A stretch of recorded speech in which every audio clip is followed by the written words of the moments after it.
What's cooking? Check, check. All right. All right, baby. Keep on rolling. You know what time it is. Well, we got Dez and Dobby, Devildriver. Thank you for being here, man. Appreciate it, man. Thanks for having me. And Us. Thanks for having us. Yeah. Having us, yeah. Thank you. Dobby runs the band with me, so I call him number one, Cool. like in Star Trek. So. Yeah, Dobby was a pleasant surprise, but I know Dobby for a while, so Cool. no brainer. Yeah. Cool. New records out, July 10th. It's sick, man. So it's very like riffy.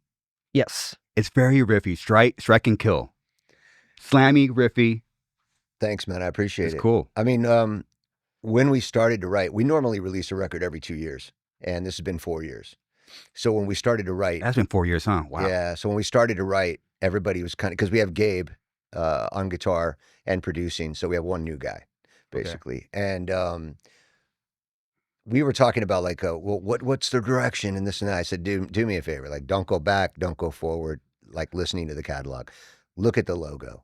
Like I physically made everybody pull up the logo. Like pull up the logo. What does it tell you? I said, I want something volatile, visceral, heavy, It's cool. violent, riffy, and groovy.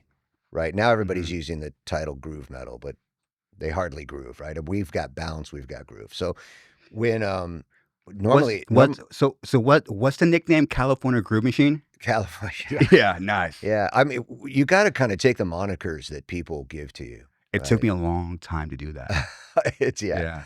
I asked my wife, I was like, groove metal, is that what she goes, look, man, your favorite artist is James Brown. Like you love groove. So that's what you guys are. But I normally start to write after the bulk of the material comes in. And when I got 3 tracks, I called him immediately and I go, don't bother me. I'm going in the studio today. And that was it. I wrote like probably 2 or 3 tracks that first day. Like I couldn't stay away from the material. So as I kept getting material from these guys, it was unbelievable. They were just playing as a team, like everybody writing. And John Miller back in the band after, so long. How long was John out? Well, he was with me for the first 5 records. I think he was out for a good 10 years at least, right? A quick 10 years. Maybe more than that. It flies by, huh? It's weird. It does. Fuck. It does. I mean, when we first talked, John and I on the phone, I mean, there was laughter, there was tears. It's great. I was always closer with John, so it was good to have him back. It's good. It's good to have like the OG back. It's cool. It's cool. You're also able to mend that relationship because sometimes you can't mend it. Yeah. I mean, we never had a falling out. He had to leave tour. He had to go home to get his stuff together, man. I think if he would have stayed on the road, it wouldn't have been a good vibe for him. Yeah. So we all got together and said, in England of all places, and said, bro, you can't continue this, right? You might fucking die. Well, you have to care for people more than the music and more than the band, and that's certainly like how we felt. It's true. But like I said, man, when we got on the phone, it was like we laughed. We talked for like 3.5 hours, man. Wow. And there was tears, there was everything. I was always very, very close to John.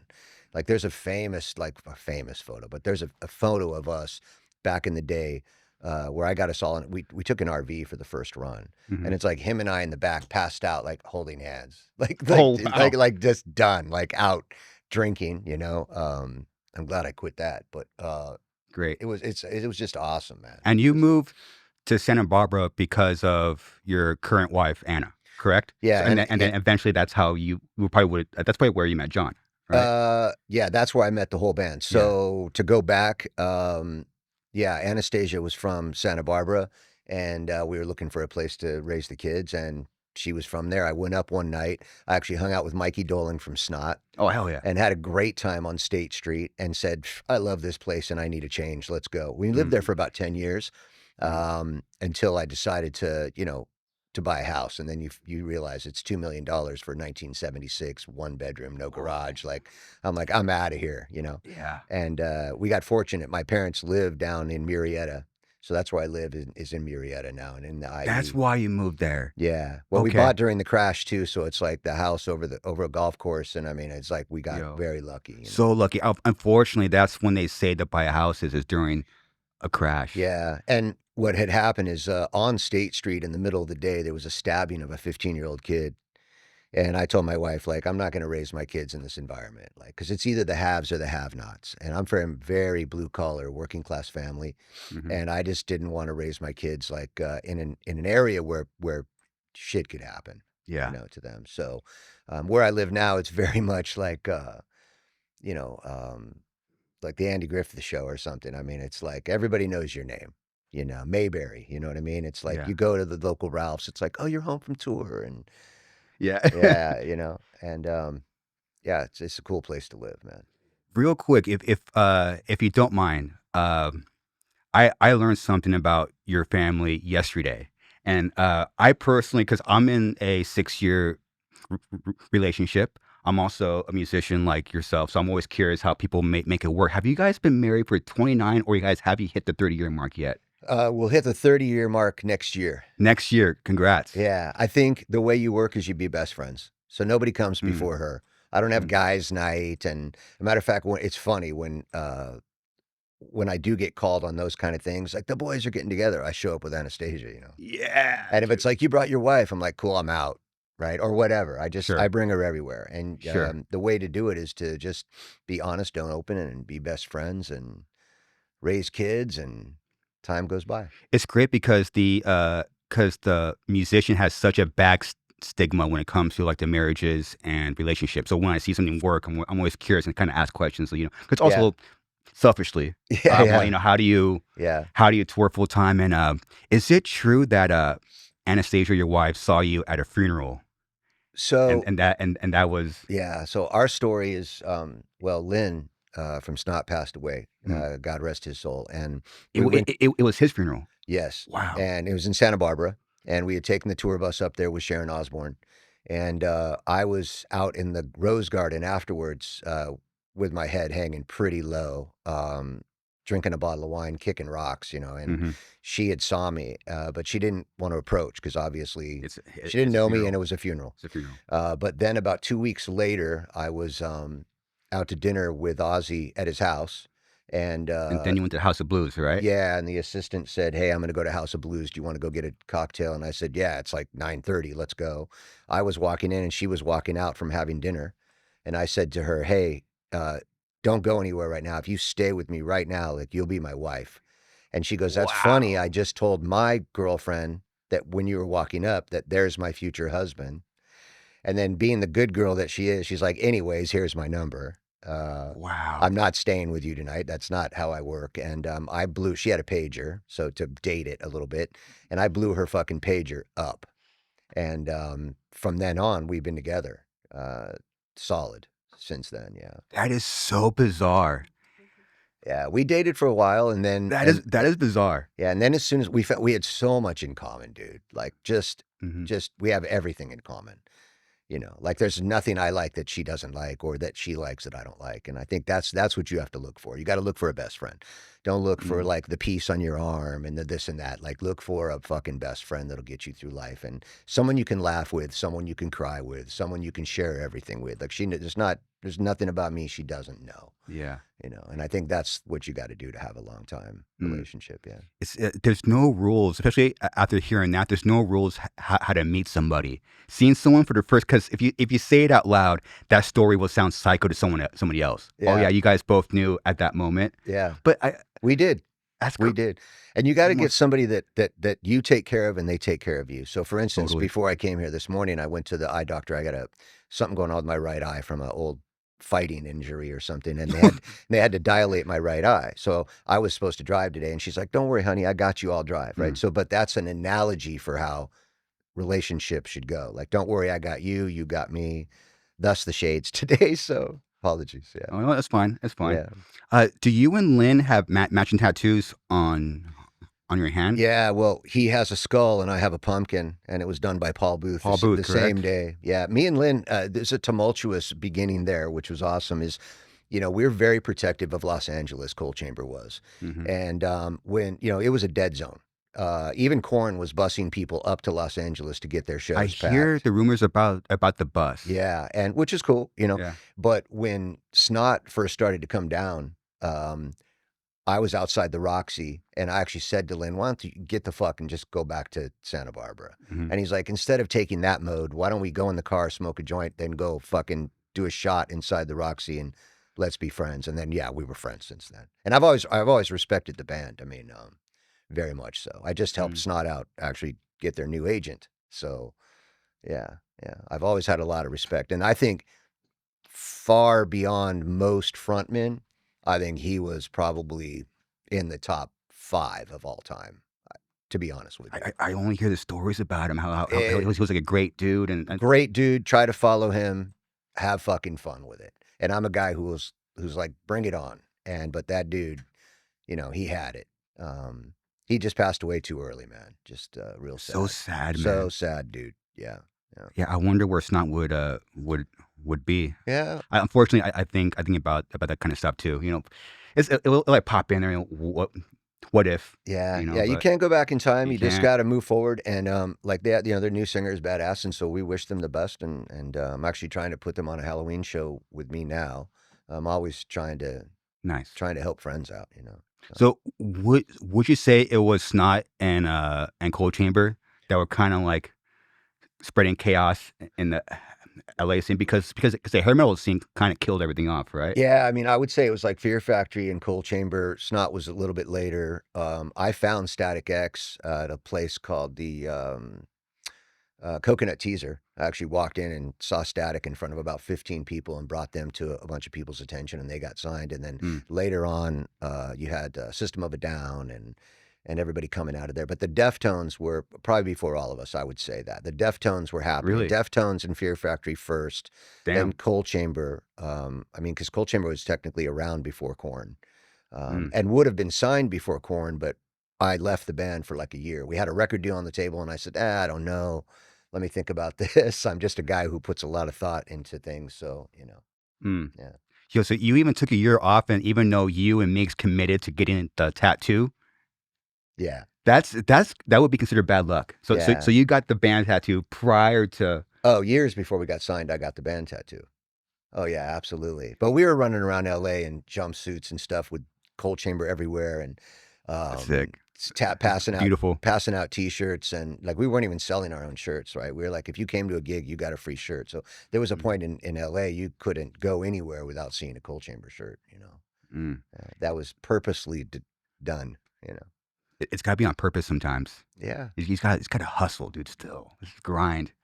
And I mean the the memories of probably you guys because you shared a bedroom eating top ramen, right? Oh, bro, yeah. I had a 1-bedroom, and Raina slept on the floor in the kitchen. Meigs moved in with me with my pit bull, and we traded top ramen or stole food. I stole a lot of food from Trader Joe's. Yeah, a lot of food from Trader Joe's. I would go to Trader Joe's and steal food. Like, wow. Yeah. You're up. So I'm about to combine Cold Chamber and Devildriver real quick because me being a fan, I mean I've listened to your music for a very long time, Des, and so as a fan, I never really knew what like you were singing about, and then later I would hear you talk about how purposely Cold Chamber is very like obscure lyrics you really don't know, and then you had with Devildriver you had to learn how to be personal, and then you got that from Johnny Cash, correct? Yeah, absolutely. I mean, I grew up around. First of all, I love all music, so but I grew up on punk rock, psychobilly, and goth. So I'm probably the first heavy metal singer you'll talk to. Like, what's your heavy metal influences? And I'm like, none. None really vocally. But I think, interesting. Yeah, I mean, there's a lot of personal lyrics within Cold Chamber, but I really wanted to kind of get down to the point of it with Devildriver. And so listening to Cash really, really helps out a lot with that kind of stuff. And if you know me, I love outlaw country. Like if you've ever been on my bus at 3 a.m, you're listening to Hank 3 and you're listening to outlaw country. The lyrics are so poignant in that scene that it's you can learn from it as a writer, I think. Yeah. And he's had such an up and down career, so it's such a great example. Exactly. I mean, one of the highlights of my life is Devildriver did an outlaw country record covered heavy metal called Outlaws Till the End. Mm-hmm. And I was actually told by a president of a label, actually, that I know very well. It's like, this is going to kill your career.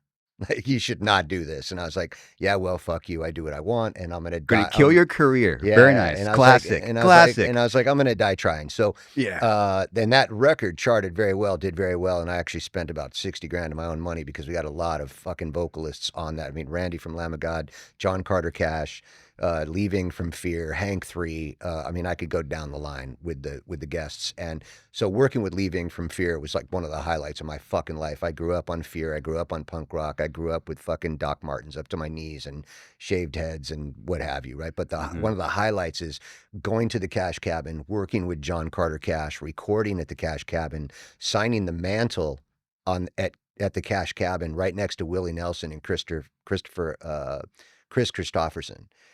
And working and singing in the booth. I mean, and Johnny built this cabin with his hands, like built it with his fucking hands, right? So singing in that booth was like one of the highlights of my life. And working with John Carter, and we've become great friends, and we're great friends with that family. So you kind of gotta, within the industry, you got to do what you want. A lot of people play the game. I never really have, like, at all. At the top of my career with Coal Chamber, I bailed. Right. With Devildriver, I've done a lot of different stuff that may or may not be considered within bounds of metal. Right. And I think that's where you make your statement, is by doing something different. Always be different. Even when Devildriver came around, we were very different. And when Coal Chamber, certainly when we started, people were like, what is this? Like, we have no clue what's going on here, I wonder where that comes from. I'm always like, why are some people, why are they like that? So I'll like do some research. I'll try like, poking around. And did you have complications with your birth? Because you were, the first 4 months of your life, you were in an incubator, correct? Yeah, I think 3 months or something in incubator. I was a what's called premature birth. Yeah.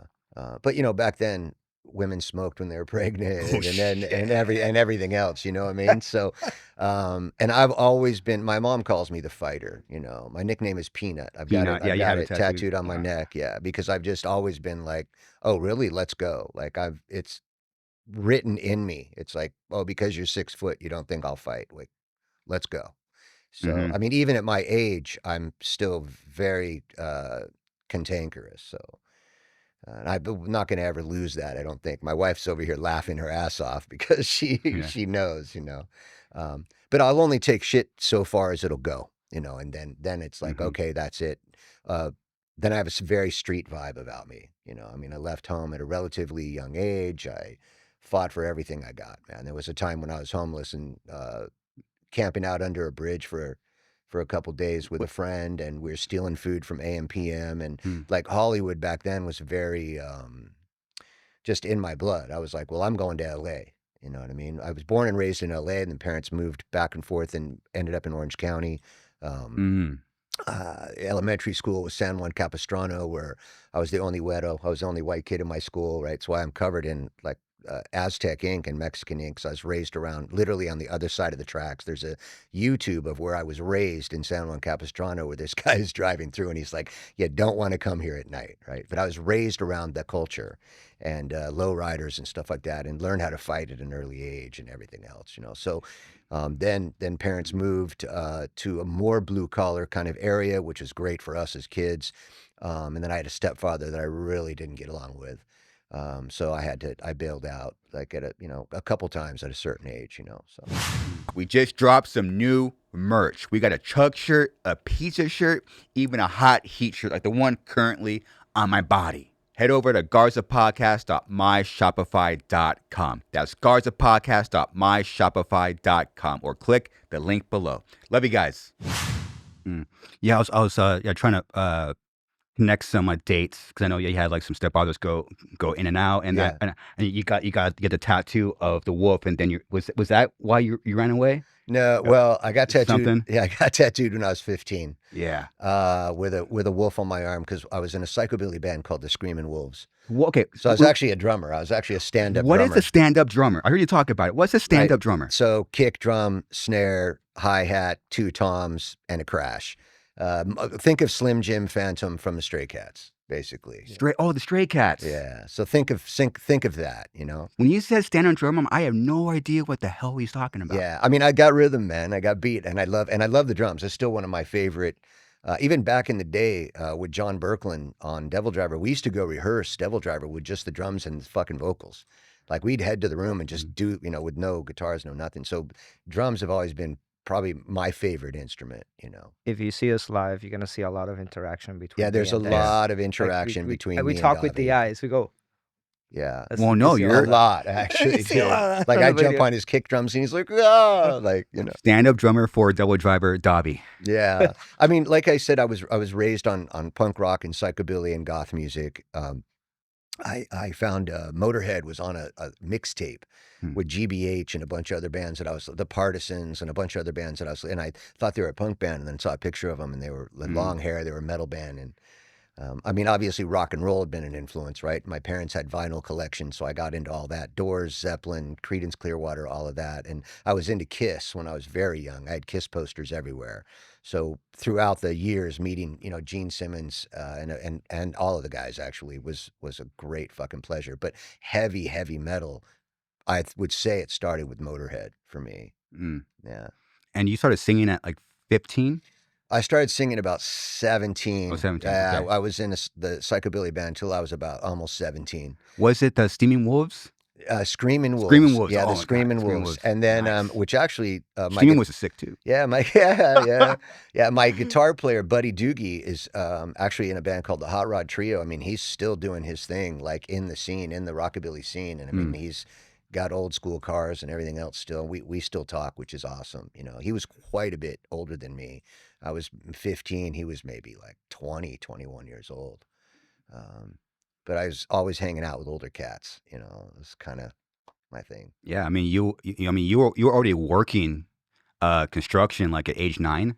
Yeah. Well, my dad, my stepfather ran a construction company as a contractor. So anytime I could, I would mow lawns, babysit dogs, fucking work with him. You know, actually, living next door to me was the owner of Oakley. Are you serious? Which I worked in his warehouse when all he had was one bicycle grip, and used to clean up the dog shit in his backyard for money. Dude. And the dog shit was from the dog Oakley. So that's how Oakley got its name, is Oakley his dog. No shit. Yeah, his name was Jim Gennard. He was a great dude. I mean, I still wish, like, fuck, I should have just kept working at that warehouse, and who knows where it would have been now. But he's a really great guy. He was a Mormon cat at the time, and I used to go next door to his family, have dinner with his family all the time. Yeah, there's Oakley right there. Oh, Yeah, I used to play with that dog daily. Absolutely. I didn't know that. He gave me my first BMX bike. He bought me a Torker for Christmas. He bought me a red Torker bike with gold rims on it and shit. Fucking, I rode that bike all over Laguna Niguel and Orange County, man. I mean, I would fucking ride 10, 20 miles a day on that bike. Well, Oakley was the name of the dog. Never knew that. And all he had was one bicycle grip. And it was actually like a bull grip, like the sides came up. It was something new that had never been done. And then he just kept going, man, you know, and obviously sold his company for billions of dollars. You know, really great guy. And I got a lot of work from him when I was younger, which was awesome, you know, because I wanted money, you know, to go buy buy candy or what have you when you're a kid, you know. So I've always had a real hard work ethic, and then started working with my stepfather, doing anything, picking up trash on the job site, what have you, and then ended up in masonry and ended up doing bricklaying and stone. That's when you did the bricklaying. Yeah. Bricklaying and stone. This is all in my book that's coming next year. It's done. We're just Are you serious? Yeah, we're just editing it right now. Finally, dude. Yeah, it's called Loco. And it goes really in depth into all of this stuff, but and it's quite a ride, man. It's quite a ride. There was the other night we were reading some parts of it, and I kind of got teary eyed. My wife's like, "You okay?" I go, "Yeah, this is just crazy," you know. But I think learning lessons from dudes on a job site, you learn to, like, get the fuck up and work, shut your mouth, and quit fucking whining. Like, it's time to go to work, right? Bricklaying, that's hard labor, bro. Yeah, well, I had to show up at 4:30 a.m. because I had to get the mud ready, the cement. I had to get the mud ready and get that all ready and get the bricks ready and, you know, stack, you know, have gloves on and stack the stone walls and everything else. But I fell in love with it. As soon as I was able to start chipping stone and laying brick or laying stone, And it's awesome because at 3 o'clock you're having beers with dudes and you're fucking 17, 16, and they're all, bikers and you're looking up at something that you've done all day long, right? I mean, I still drive by some of those buildings. It's like, there it is. Like I did that when I was 17, when I was 18, when I was 19, when I was whatever. Yeah. Yeah. Wow, and Dobby, you're no stranger to work either. So if people don't know about you, where were you born and from? I was born in San Juan, Puerto Rico. That's where I'm originally San from. Juan. And We're going. I moved You to should. California when I was 24. So I've been here for 13 years now, Yeah. 12, 13 years. How did you make that move? Because I mean, I'm sure people that are from your area, like, how do I even get out of here? I just played every venue, every local show. I was inept. Like I was trying and trying and grinding. And at one point I was like, I played every place. I need I'm to leaving. go out and just do it. Just go do it. And Yeah. I did a last show in Puerto Rico, and then I told my parents right there and then, hey, I'm not coming back. I'm gonna do a quick run, and then I'm not coming it's a back. one-way ticket. Yeah, he's got great parents, man. And like, for those who don't know, I call Davi number one. Like if you watch Star Trek, you'll get it. But I call him number one, like because I do a lot. I've got 2 bands. I run multiple businesses, and like you need someone. I've always ran the band with one other dude, and so he helps run Devildriver. And when I needed a drummer, he was on tour with another band. We'll leave them nameless, but I had heard like, oh, this dude's out here right now. He's teching for us. He's such a badass drummer. And the minute I got on the phone with Davi, like him and I just fucking clicked. I mean, I consider him one of my best friends in the world, man. Like, I mean, we talk 40 times a fucking day. And he'll always call me like, bro, are you okay? How are you doing? I'm like, dude, I'm good. Like, let's, thanks for asking. Like, it's good to have somebody that gives a shit. Yeah. Yeah. Yeah, Dobby, you've always had a really great rep around Thank you. the scene. Always had a great work ethic. Oh, you got to get Dobby. You got to talk to Dobby because he's gonna do everything. The things, man, it's like I am grateful to be here because a lot of things that you guys get here in the States or in Europe, we don't get back home. So every second that I get, even if it's a bad moment, I'm grateful because people back home don't see any of this. So Yeah. it doesn't. I mean, my whole life, I've never recorded in front of anybody but a producer. Like I tell my band members, get the fuck out of here. And Davi was with me every single day when I recorded. Wow. And it was awesome to actually, I didn't know it would be that cool, is to experience, like, because a producer will tell you like, oh, great job, let's keep going or whatever. But to hear it from the guy that's not behind the board going like, fuck, you killed it, bro. Like, do that again or what have you. Like now, I don't know if I'd want to record without Davi in the room, really, like it was awesome. It was a fucking great experience. It made my days great. And then I was like, are we done for the day? Cool. You want to jump in the pool or Anastasia's got food ready, Man, that had to develop some fucking trust, man. That's, I think part of it. Cause you're a picky guy. Yeah. Very, very, very private. I noticed. Probably one of the most private, guys you've ever met, probably. I said to the label, Davi knows the story, but I said to the label when we re-signed with Napalm, do I have to do press? And they're like, yeah, you fucking absolutely have to do press if we're giving you this money. And I was like, okay, great. But it's weird for me.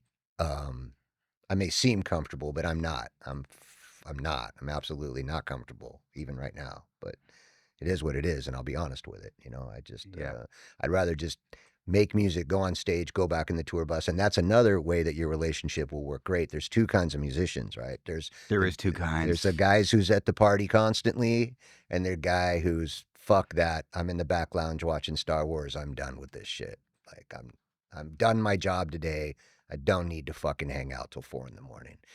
And then I end up in the back with Davi kicking back, watching fucking movies or whatever, So the same way. But that's a good way for you actually to monitor your relationship is, just don't be the fucking, don't be at the fucking party. Like, I don't give a shit about the party. Like, it's not my thing, Like, it was back in the day, don't get me wrong. But as soon as you stop drinking, you realize like what am I doing? And then you watch people around you change after their drinks and say stupid shit, and then someone gets in a fight, and and you're just like, what is this anyways? None of this fucking means shit, When did you stop drinking?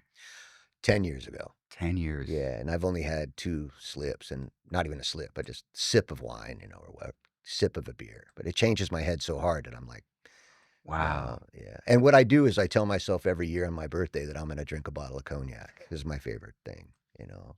And then my birthday comes and it goes, and I don't end up drinking. Even now, I'm like, cool, my next birthday, I'm going to get hammered. And then it just never happens. Never happens. Yeah. I am low key asking for advice right now, I think. But so I'm recently approaching 4 months of not drinking. Thank you. Thank you. I appreciate that. Yeah. And I've had said, you know, maybe like in 6 months or a year, I might have like a glass of wine or a couple beers. And I've been getting DMs from people, which I really appreciate.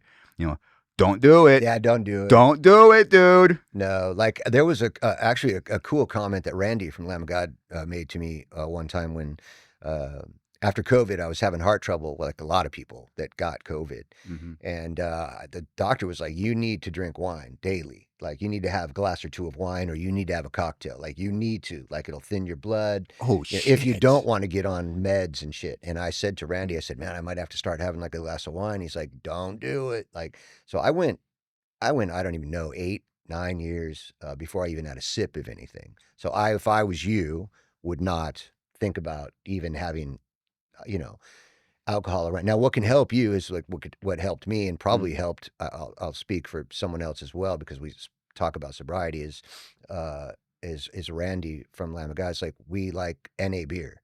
So love NA you know, beer, like fucking Corona makes an amazing. You know, you put a lime in a NA beer, Corona beer, and you're cool. And I'm sitting there, I'm hanging with the dudes and doing whatever. You know what I mean? And I love the taste of beer, and I love the taste of wine. We just found a couple wines that are non-alcoholic that are absolutely fantastic. So, and you still get that, it's called reversatile or something within the wine that's really good for your body. Oh, nice. Yeah, yeah. But stay away from it, and stay away from the bars and the parties and the people who used to drag you into the 4 o'clock in the morning all the time. Just get them the fuck out of your life for a minute, you know, like concentrate on yourself, your family, your friends, what you're doing, your job here, like, and just focus. And that's how you'll get off of booze. 4 months is a very delicate thing, bro. You're like a newborn. Like you don't even, you know, you need people still to dress you and shit. You got to be very, you know what I mean? Like you got to be very you got to be very cautious. I mean, when you hit the 3-4 year mark, then you'll think you can go out and have a drink, but then I truly, I wouldn't, you know. That's what I've been getting. Everyone's been saying that. Fuck. I have a viewpoint. But don't you feel better? But I wake up in the fucking morning, I feel great. I go to bed. Unbelievable. I go to bed. I don't wonder what I said to somebody. And I was the guy on the bus, like funny like fucking how. Like you didn't want to drink with me. I would drink Wild Turkey till 4 in the morning and listen to the same fucking song over and over. And then if you said something wrong to me, I would become 7'5", and it's not good. It's fucking not good. Dude, how did you, as a fan, how did you and Meeg just coexist in that era? Bro out over alcohol, and we separated because I like to go down. I like alcohol and weed, and I liked a lot of like pills that went down, and he liked to go up. And when that happened, when that thing happened, he was going up and I was going down. The separation started to happen. Oh my goodness, dude. So drugs and alcohol can bind you for sure. Yeah. But they can also completely separate you. And terrible, you know. I mean, in hindsight, you know, I wish we were sober back in the day, but you would have never gotten what you got. That's the weird slippery thing. Never, bro, never. You'd never gotten the crazy shows. You would have never gotten. I mean, we wrote Loco and Big Truck in one day, and we probably fucking polished off, you know, the 12-pack between the two of us. And are you serious? In a little tiny downtown fucking rehearsal studio, you know, in LA, right near Compton, actually. I almost got killed that day. I went in to get a fucking 40 ounce, and I was wearing all blue Dickies with a blue Dickies shirt, my hair all braided and shit. And this dude just said to me, you know, you're in the wrong neighborhood. And I looked at him, and he was wearing all red. I was in Piru country, and I didn't fucking know it, which is blood territory for those who don't know. And I was like, fuck. I got in the car and immediately got to rehearsal. The story's in the book, and it's much, much more in depth than that. Dude, I can't wait to read it. Yeah, the guy was real cool and actually just kind of checked me and kind of said, bro, like 2 miles that way, you're good. Like, I actually got goosebumps right now. It's like 2 miles, you're good. But right here, you should fucking disappear right now. Yeah. I still to this day wear Dickies. I had Dickies on before I came here, and my wife's like, Dickies are timeless. yeah, They They are are. timeless. yeah, I got them on right now. They're timeless, dude. yeah. I try to switch shoes, jackets, It's hard, dude. pants. I go right back. It's hard. It's like, fuck, dude. It's hard. Real quick. I was debating if I was going to open with this, and I ultimately decided not to. You, Des, and Cold Chamber, I want to throw Orgy in there too, and a band called 18 Visions were just ahead of their time as far as style. Yeah. And I went into Hot Topic, dude, freshman year in high school, and I bought like the one you're wearing right there, a fishnet shirt. And I will wear it to high school. Yeah. Because I was trying to be like Cold Chamber. I love it. I always make the joke that we started Hot Topic. Here's the thing: is everything we would wear, and all that stuff is custom made actually by Terry King, who made all of Manson stuff in the beginning. God rest her soul. She passed away a couple years ago. She was still really good friends with us. But everything I would wear, I swear to God, 2 weeks later, I would fucking go into Hot Topic and go, what? I mean, everything, everything, not just fishnet. Like it was a trip. Yeah, it was a trip. like even Meigs' outfit that he was wearing right there, like they made, you know.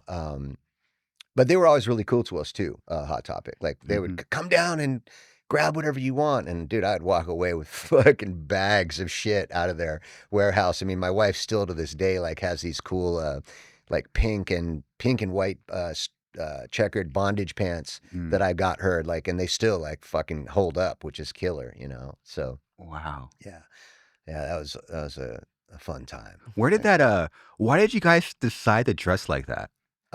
We just to be different, like.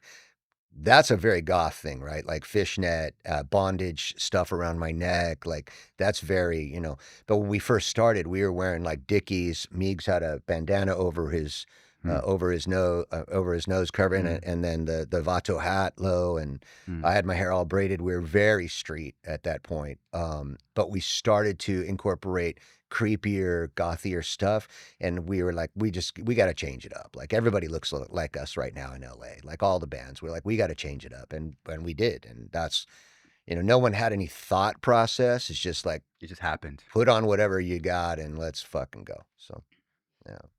And now it's still now it's a style now. Yep.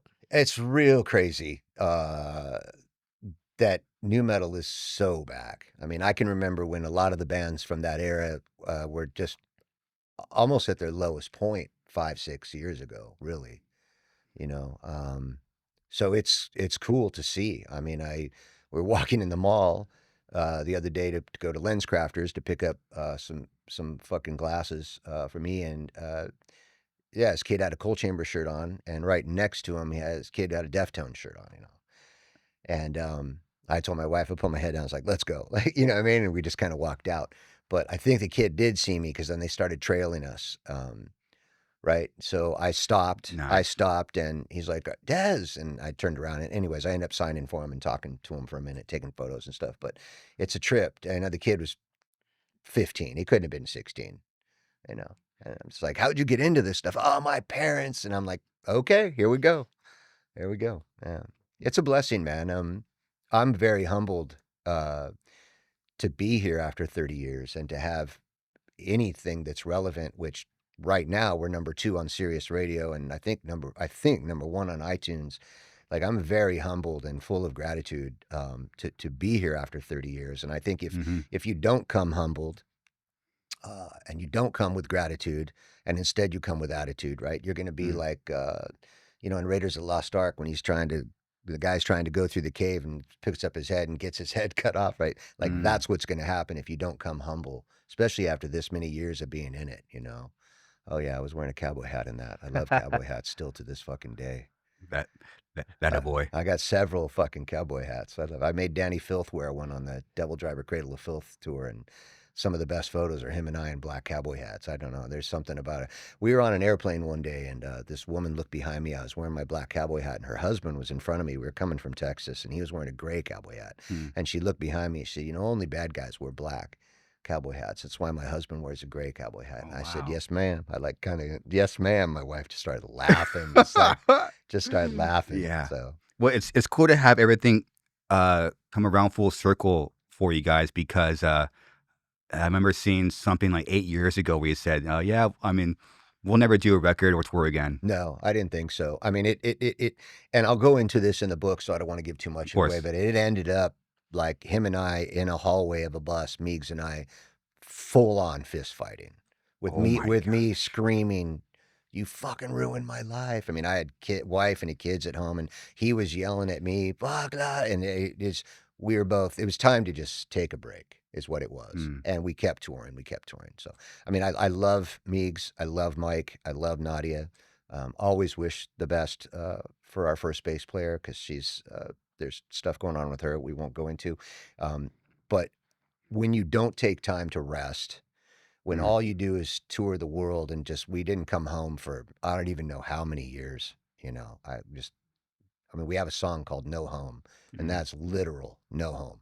So yeah, you got to take time to rest, or you can't come back. And we had gotten off, a world tour with Black Sabbath and Pantera, like multiple Pantera runs, multiple headline runs, going out with Typo Negative again back overseas. And I mm, think it just happened that way. And I remember the first time Cold Chamber got back into rehearsals. Davi was there because he works with us, and mm.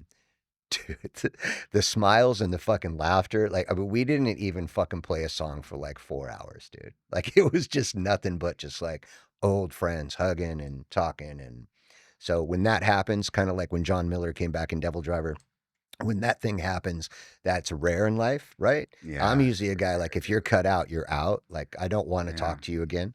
But you have to also have openness in your heart and giving of your soul, right? Mm, I believe.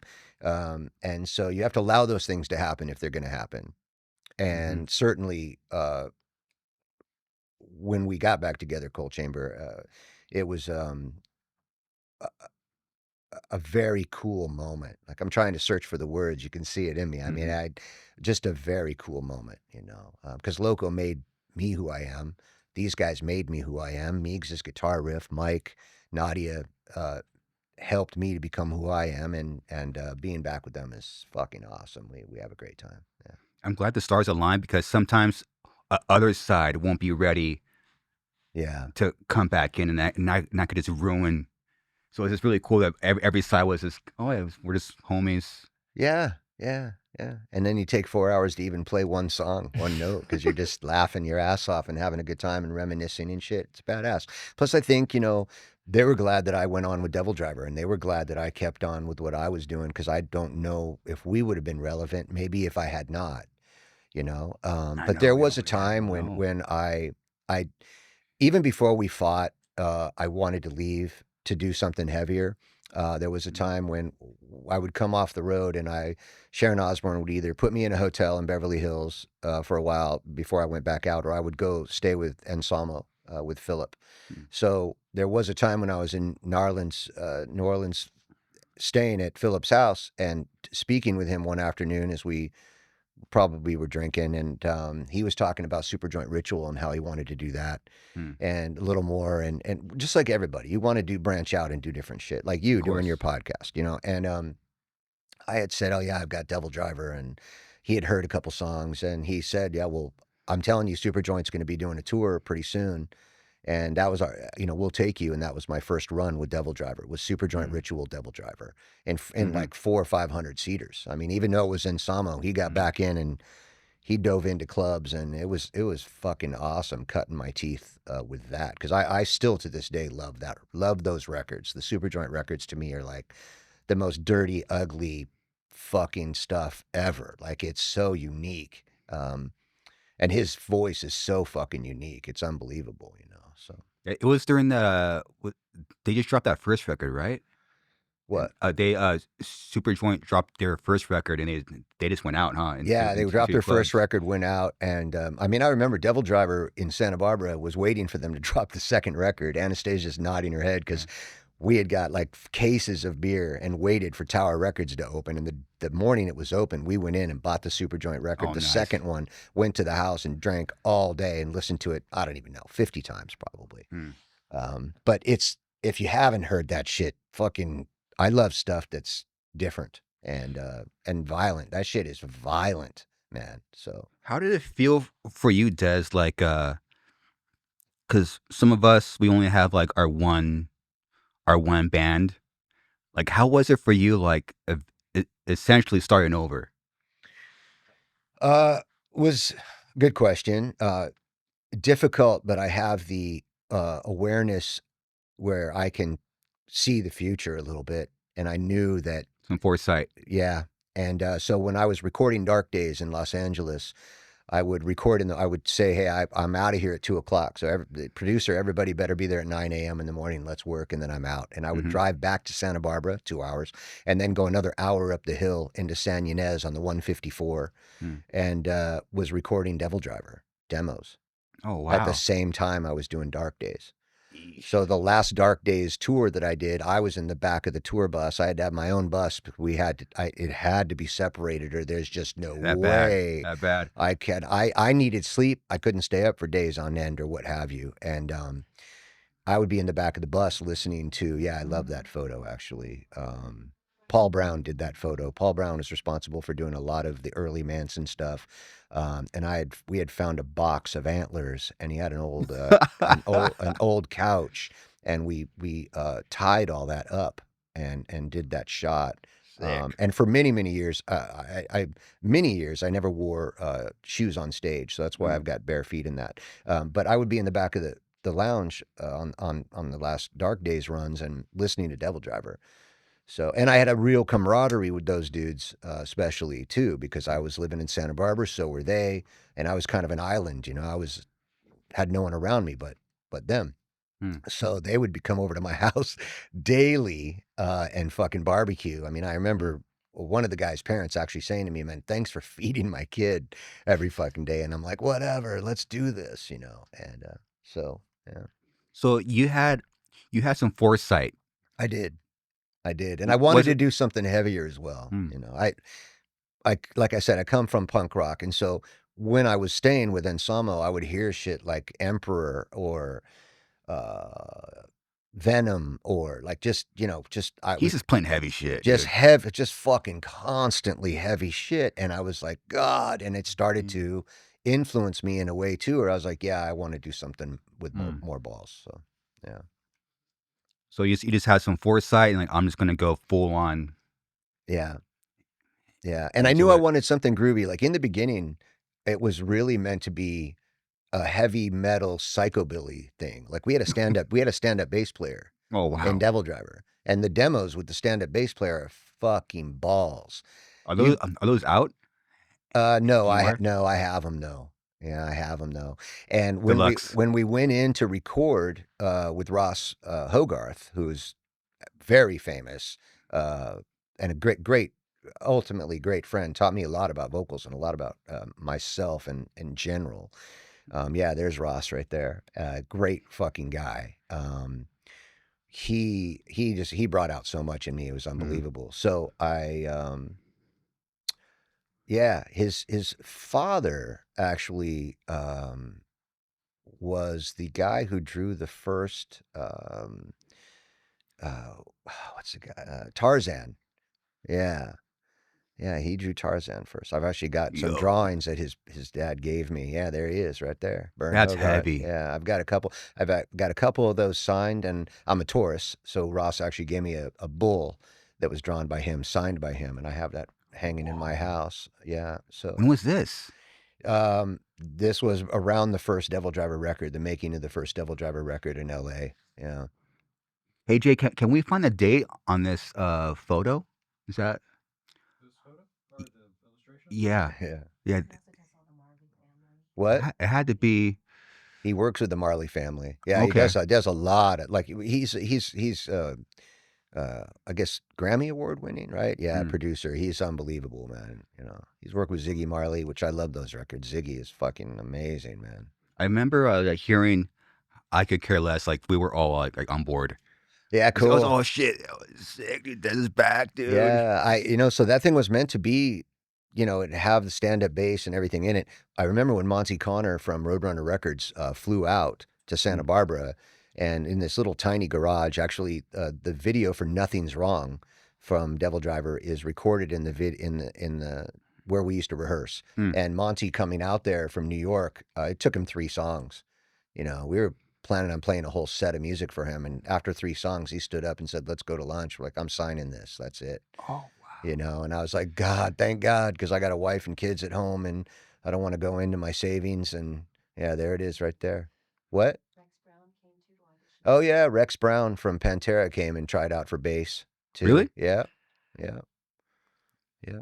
What a trip. So while we were recording stand-up bass in LA, the guy couldn't get it. He just couldn't nail it. And Ross was starting to get real frustrated. And you can't have a guy like that get frustrated because he may walk. And I wanted him to produce the record. And just so happened, John Miller was asleep in his car in the parking lot of where we were recording because he'd been hanging out with us. And he's a bass player. So I said, John, want to be on the record? And he's like, I do. And he came in and laid his shit in like 3 days.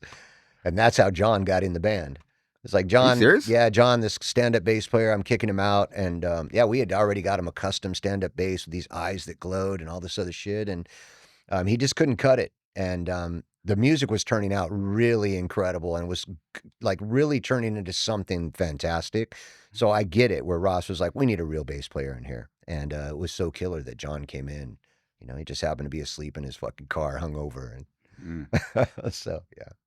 Yeah, I also heard you mention having a family being like a driving factor. Yeah. It's like, whoa, like I have like a wife and kids. I got to fucking do something. That's it. I got a wife and kids at home.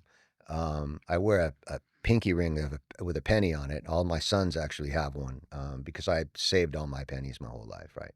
And so I probably at that point, I don't even know if I needed to go back into music. I probably could have just done something else and just chilled. But I wanted to tour and I had music in me. So I rolled and I knew I didn't want to like go in that fund, you know, but I had a wife and kids at home. And when you got 2 young kids at home and a wife, you go to work, you know what I mean? You get up and you fucking go. If you're a man, you get up and you go to work and you do what you got to do. I mean, I was gone for a very long time. Still to this day, it breaks my heart. I missed, he's going to kill me for even mentioning it, but I missed one of my kids graduating high school because I was like in Idaho on a fucking Tuesday night.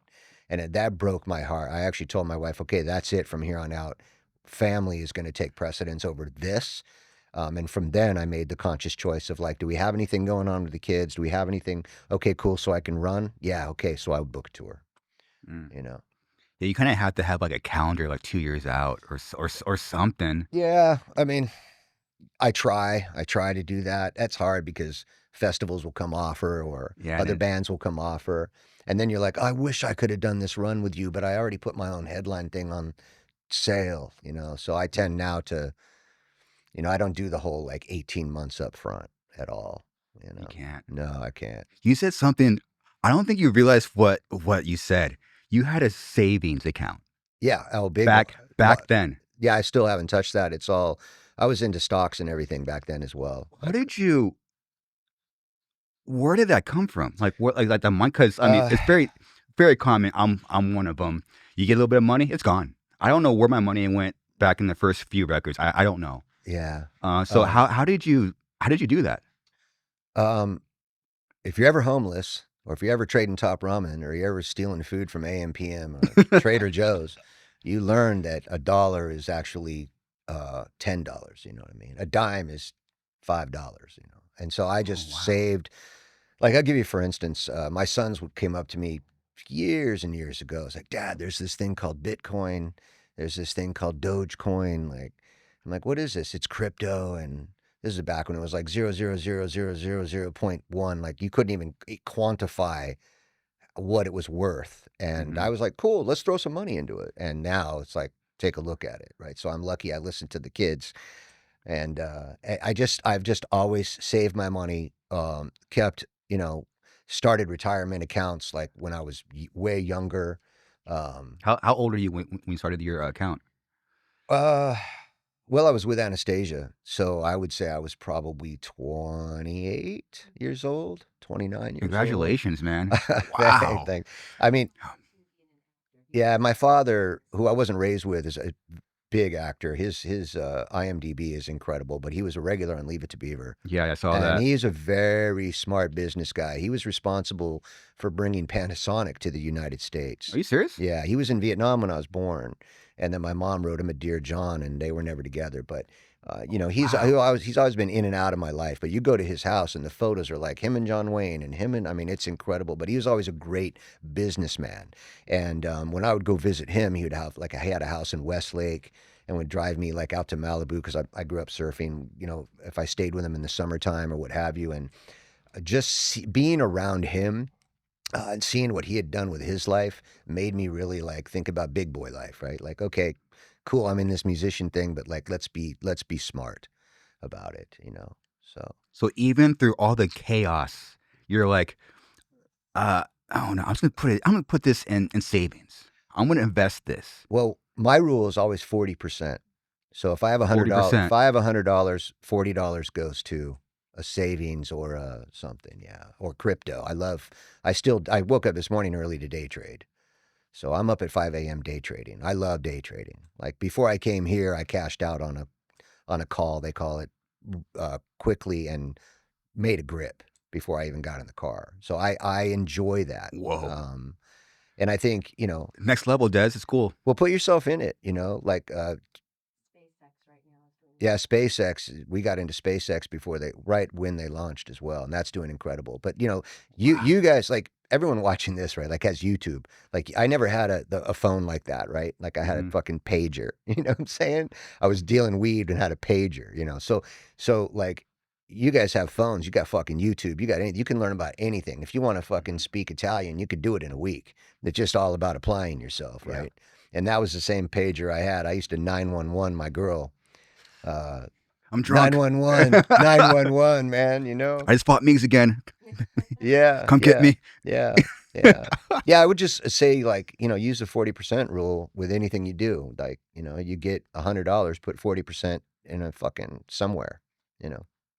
I think that's really important for people to hear, because I don't know if you're aware, but the past 6 months, it's kind of been like a hot topic. Like, how do you make money being, or even being an artist in general? It's difficult. And I'm always like, well, I mean, it sucks. I'm 40 and just learning this, but I wish someone, like, if I was in my 20s, say, hey, you should, not waste your money. Even like, Yeah. I mean, your analogy of $1 is actually $10. Yeah. I never thought about money in that way before, because as artists and musicians, we're not trained in a business sense at all. So even when there's like a little bit of money coming in, we don't even know what to do with it. And it's the fact that you naturally had that it's just fucking fascinating. Well, I always say, like, get a good attorney, which I have two, and get a great accountant. And they should lead you into that. They should lead you into that. So, and you never know. Man. You never know what tomorrow is going to happen. You never know what's going to happen. So you never dipped into your savings? No. Wow. No. Wow. No, and it's why I own a house and everything else. I mean, plus touring, look where it's at now. Like, so buses have tripled, crew has doubled, flights have tripled, gas has tripled.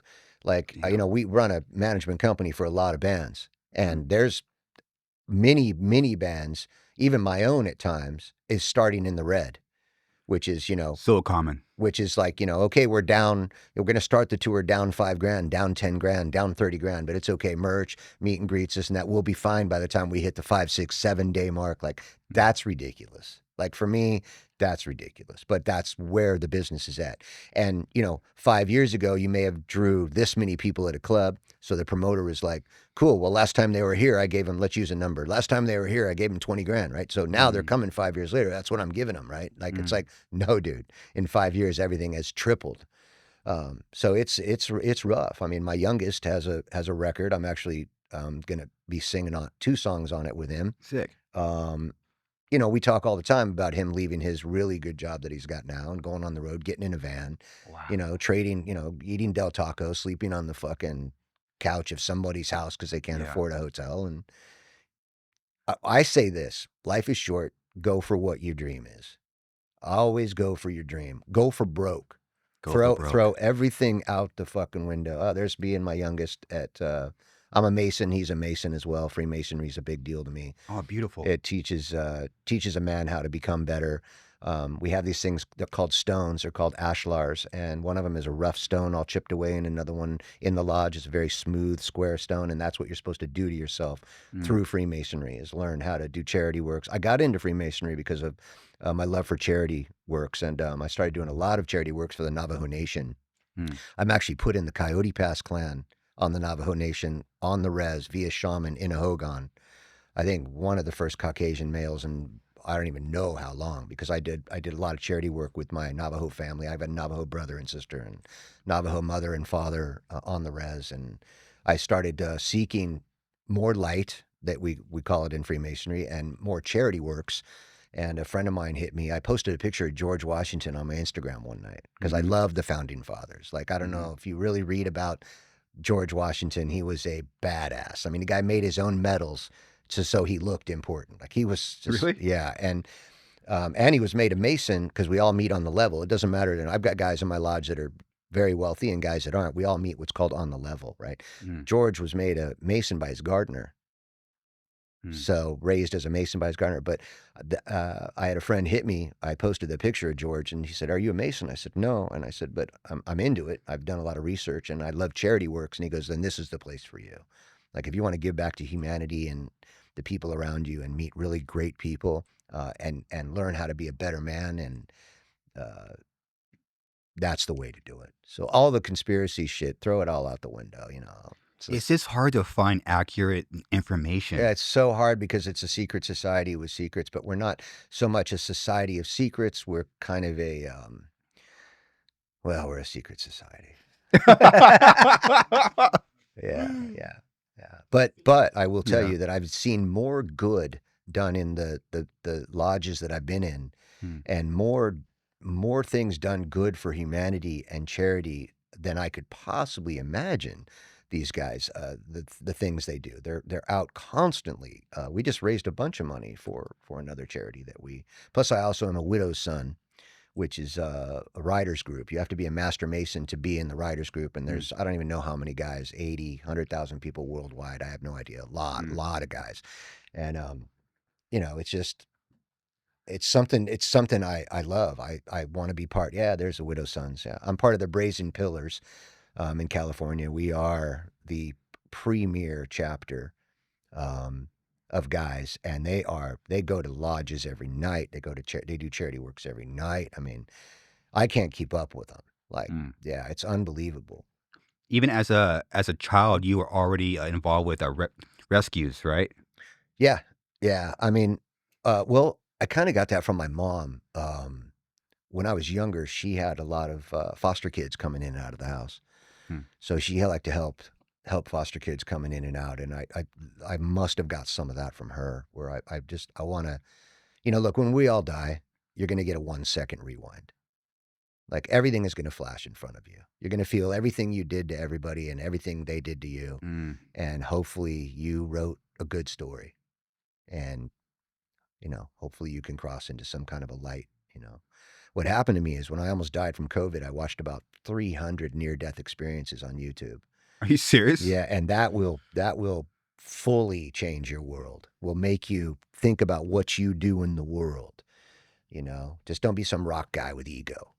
That's another thing I can't stand at all.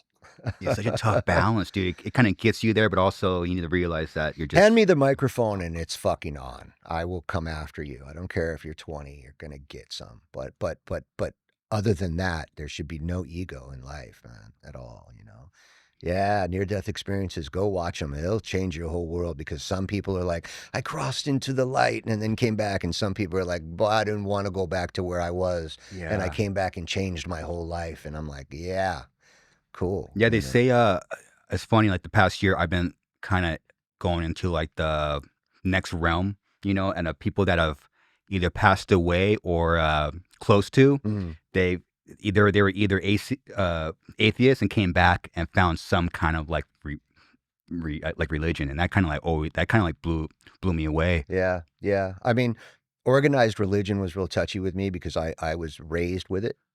Yeah, because you went to a Baptist school, right? Yeah, I did. Well, because I fought so much in public school, my mom put me the last years of high school in a Baptist school. But I was, my mom was Christian Science. My father was Lutheran. My stepfather was Catholic. Like, I mean, it was all around me. And so prayer has always been a huge thing with me. I've never lost that. But I did delve off into a lot of other things. I can read tarot like nobody's business. My wife, you don't want her to read tarot for you if you're around anyone, because she'll nail everything. And when you start going into those realms, yeah, and I've seen spirits and I've had ghosts at my house, and I've got a lot of stories in my book about that kind of a thing as well. My stepfather passed away from shooting himself with a shotgun in the head, and he came to me a week when I was 5th grade. He came to my room one night, and I ran fucking downstairs, told my mom, like, fuck, he's in the room. She's like, no, honey. And I'm like, oh, yeah, he was. So I'm an empath. That's another thing. I will walk into a room and be like, I don't want to be here. Or someone will come up and start talking to me, and 5 minutes into it, I'll look at Anastasia and she'll know the look, which is like, this guy wants something from me. I want out. So I think that comes with the territory of making sure that you keep your life in due balance, man, and in due grounds. I'm not really keen on this world thing, but I'm trying to do my best, and trying to do my best by my wife and my children and by other people, really, Same. It takes a good partner to make you, it makes you look at yourself. Yes. All the, like, the bad things I'm like trying to change about myself, came from looking at my partner. I'm like, how can we be better? Because I don't want to lose this great person. And learn to listen without ego, right? So if they're like, well, it's not actually. Like, what's tough is if you have ego about it. Like, ego is everything, right? So drop it. And then people can say things to you. Yeah. Right? Like, oh, bro, every time you walk in a room, you still step in shit. It's like, stop. Yeah. Oh, cool. And if you learn to listen, then you come walking in the room, you don't step in shit. So you just gotta listen. Now, Anastasia is a mirror of me, and I'm a mirror of her. So, even on the way over here, we were having some like heavy conversations about just life in general, like we always do, Yeah. And I think if you get to a certain age, you can you start having some pretty heavy conversations. And and I listen a lot more than I speak. And so even in a room full of like Masons or widows' sons, especially, because they're all alphas in my writers group, like all of them, ex-military and stuff, I tend to just fucking sit there and shut up and listen. You can learn a lot if your mouth isn't running. And if you don't lead with ego in this lifetime, I think, So. There's a power of listening. For me, I've accepted just walk in a room and be the dumbest person. Yeah, don't ever let them know you're dumb, because they're going to take advantage of you. So just what happens if you're silent, they're going to fucking, who's real good at that, and I hope he watches this, because I really do love him a lot, and I did a lot of touring with him, is Rob Flynn. Oh, like, when you talk to Rob, like, and I do it a lot as well, but you talk to him, you ask him a question, and he'll stop for like 3 seconds. And then he'll say something. That's to get your fucking attention. And I do the same thing all the time. Yeah, there's Rob, good guy. Yeah, we did a lot of touring with him with Cold Chamber, and he's taken me out quite a bit with Devildriver. So, yeah, he's just always been a fantastic guy. Anytime I see him, Rob's a really good guy. Family guy too. I love that. I got it from Mike, from the former guitar player for Spine Shank, where like the artist part in you will spill over. It only works in this little like songwriting stage, but once it spills over, like the ego, it fucks everything up. And I've learned to really, it's kind of made me feel like a psycho, kind of like bipolar. It's not the right word, but knowing when to be psycho with the music. Yeah. But then when that's over, you literally switch over. You're like a different person. Then you're more like no ego, listening. But it's the complete opposite of what I just did like a half a second ago. Yeah. I mean, I always say like 15 minutes, because I'm holding the microphone 15 minutes before we go on stage. So it's like 15 minutes before we go on stage, like it's on. You're fucking done. I'm done. I'm out. Like, I'm dust. Like, even my wife is like, can you hear me? I'm like, no, like, I'm going, And then about 5 minutes, maybe 10 minutes after we come off stage, we kind of all just like, let's take it off. Like, take it off, So play some music, chill out. Play some music, chill out. Bring it down. Yeah. What do you guys do after, when it's like Food. Done. Food. And me and Des hang out in the bus. I'm like him. I don't. Once Yeah. I'm done, Good. I'm out. Davi likes to work out, hang out, That's it.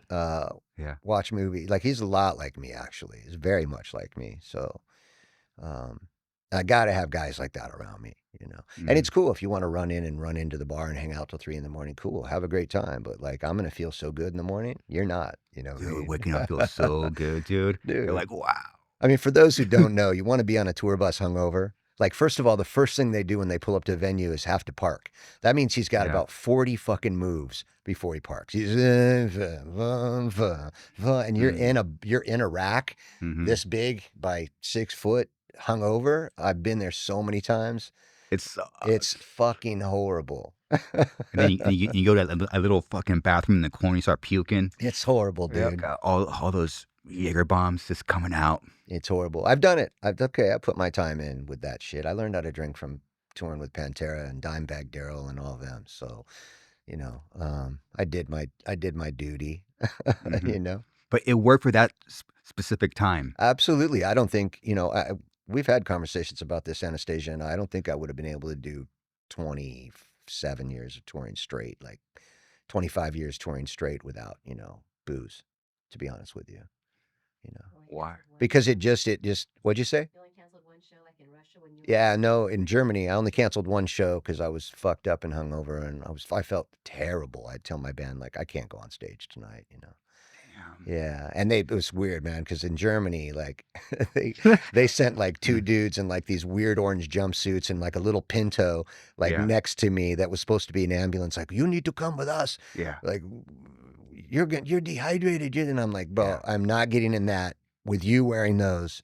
I would rather die here on this bus than go to a German hospital right now. And they made me sign all this shit off, you know? Yeah. And, yeah, so I mean, I've done my time, you know, and I'm not saying that it wasn't a great time. It's a fucking great time, you know. It's just time to wake up and time to smell the coffee. You've seen some crazy shit, didn't you do like a routine gas station stop in like Arizona, and then your bus driver died? Yeah, right. What happened? On the way to an Ozfest, I'll never forget this. Richard, I think, was his name as well. We were riding, and we had like 4 hours till we got to Arizona. And I said to him, I was riding the jump seat with the drivers. I always hang with my crew, and I always ride with the drivers. I'm just raised like that, I guess. And I was riding in the jump seat, and I said to him, man, you ever had an In-N-Out burger? And he's like, no, man. I was like, fuck, what? I go, I know for a fact 4 exits up from here, because we had just stopped and saw his wife and his kid real quick on the bus, right before he was leaving with us. Yeah, it was. And we stopped, we got a burger. And about 2 hours in, the sun had already set. We were listening to music up front. I was probably drinking whiskey. And he said, hey, man, like, I'm going to stop up here. I'm going to go take a shower. Like, my arm is hurting me. Right. And I rubbed some Bengay. He rubbed some Bengay and stuff on his arm. And he's like, I'm going to stop. I'm going to take a shower, get this Bengay off my arm. And then you guys go to bed. And when you wake up, you know, we'll be in Texas in the morning or whatever. Wherever we were going. I think it was Texas. And I woke up and the bus wasn't moving. So I was like, what the fuck? And I look out the window and there was like 20 cop cars at this stop. And I went, huh, that's weird. And as soon as I got off the bus and started to walk, this cop goes, get back on that fucking bus. And I was like, okay. And they came up immediately and go, sit down. And I was like, and I immediately was like, am I in trouble? And they're like, no. Just sit right there. And they started searching, and boom, they pulled a big bag of meth out of the fucking underneath the seat. Apparently he had gone into the shower and he had passed away. And meeting his wife and his kid prior to that, like, that ripped me fucking up, bro. And I called Sharon and I said, I don't know what we got to do here. And she goes, look, we knew before you guys did. You were asleep. Somebody had contacted us. We already have a bus driver coming. He's going to get on the bus and he's going to take you guys. And I was like, no, like, I want off of this bus. I want another bus. There's no way I'm taking this bus. No, you guys are going to be fine. Down the highway, I would say fucking a half an hour into the trip, dude, all the lights were going off and on. TV was going off and on. Stereo was going off and on. Siren in the back for some reason, some kind of like smoke detector thing was going off. Like, I mean, the bus was literally flashing everywhere, and we had to ride like a couple hours wherever we were going to get there. But that was a terrible moment when someone passes away and you meet their wife, their kid, and I had so many conversations. The guy was a vet. My dad was a vet. Like we had so many cool conversations, me and this guy, and you get past the tears for his family, and then you got to roll, So that was difficult, actually. Was it like cardiac arrest, a heart attack, or? Yeah, I think it was a heart attack. I think he's doing meth. I mean, kids don't do meth. Like, don't do speed. Like, fucking, don't do speed. Period. I never done meth. Yeah, I mean, well, nowadays you can't go do cocaine without fentanyl being in it, and you can't go do speed without fentanyl. And a little piece of fentanyl as big as one of these buttons is going to kill everybody in this room if we touch it. So I think things change, drugs change, and that was rough, man. I felt for his family, and myself too. We became friends. I mean, I hung out with the guy for 8 hours before he died. Man, you've seen a lot. I got 2 more selfish questions. Why don't you play anything off chamber music? What's your beef with that record? Oh, we do actually. Yeah, we played Not Living. We've played No Home. I wouldn't say I have a beef with the record. I would say that we were staying in Boston writing that record, and every day at Westlake. Yes. Okay. And every day, or Westlake. What was it called? What was the place called? But I would get songs from them. We're all staying in rooms and stuff on this big farm. Longview Farms. Yes. That's it. And I would be getting songs from them, and I'd be like, where are we going here? Like, the first record was heavy and ballsy. Like, where are we going here? It's like, well, this is what we're writing. It's like, okay. And I remember the first song I wrote was No Home. And that's exactly how I felt. Like, no home. Dun, dun, dun, dun, dun, dun, dun, dun. This is your trap, your crap. This is not my thing. No home, no heart. No home, no heart. And I was just like, I was done. I was like, I don't want the music. I'm not hanging out with these people. I'm up in my room by myself. Raina at that point was getting like locked in her room by ghosts, and and the place was haunted as fuck, to be honest with you. I mean, still to this day, no doubt. The people that worked there would tell me stories about it and stuff, but they were all gracious and cool. But Raina would get locked in her room by ghosts, and we couldn't get her out. And I would hear through the door people in her room talking to her while she was saying, I can't get up off my bed. There's people in Victorian period clothing holding me on my bed. And then we would have to break down the door to get her out. And she would literally be like in tears, white as a ghost. Like, thank God you guys got in here. Like, I mean, so there was something, plus she was an empath. She had a lot of that. So that was a real tumultuous time. So no beef with the record, beef with the time, beef with just, what are we doing here? Like, so there was already like a disconnect. But absolutely, material, like, yeah, 1000%. It was a disconnect. Yeah, it was me drinking wine and weed, and them doing other stuff. We're a separation of church and state completely at that point. Oh. And that's why Dark Days is quite a bit heavier, because I said, I'm not going to do a third record until I get the demo. Don't book a studio. Don't send me anywhere. You guys were already there because you guys couldn't even get in the same room to write music. So you had to just lock yourself up with nothing. Yeah, with nothing. Look, I mean, there's a lot of songs on that record that I love. I mean, obviously we did Shock the Monkey with Ozzy, and I don't know how many people have recorded with Ozzy, but there's not a lot. No. So I'm blessed to do that. What a fucking guy for doing that. And I still thank Sharon Osbourne on a daily basis in my prayers, for that, and for her managing us for so long. I mean, Amy Echo was on it. Elijah Blue from Dead Z was on it, which I spoke to Elijah a couple months ago before he had his thing go on with him. I wish him all the best, but I have no beef with the record. It's just that live, only some of it works. Like Tyler's song works, Not Living works. We've never to this day played Shock the Monkey live. I know. Why have you? No Ozzy, no Shock the Monkey. For me, I'm sorry. I did a song with Ozzy, no Ozzy, and they were like, "We'll put Ozzy on tape." Not Ozzy. It's got to be Ozzy on, or no, It's like, was like the biggest song on the record. You can't play it.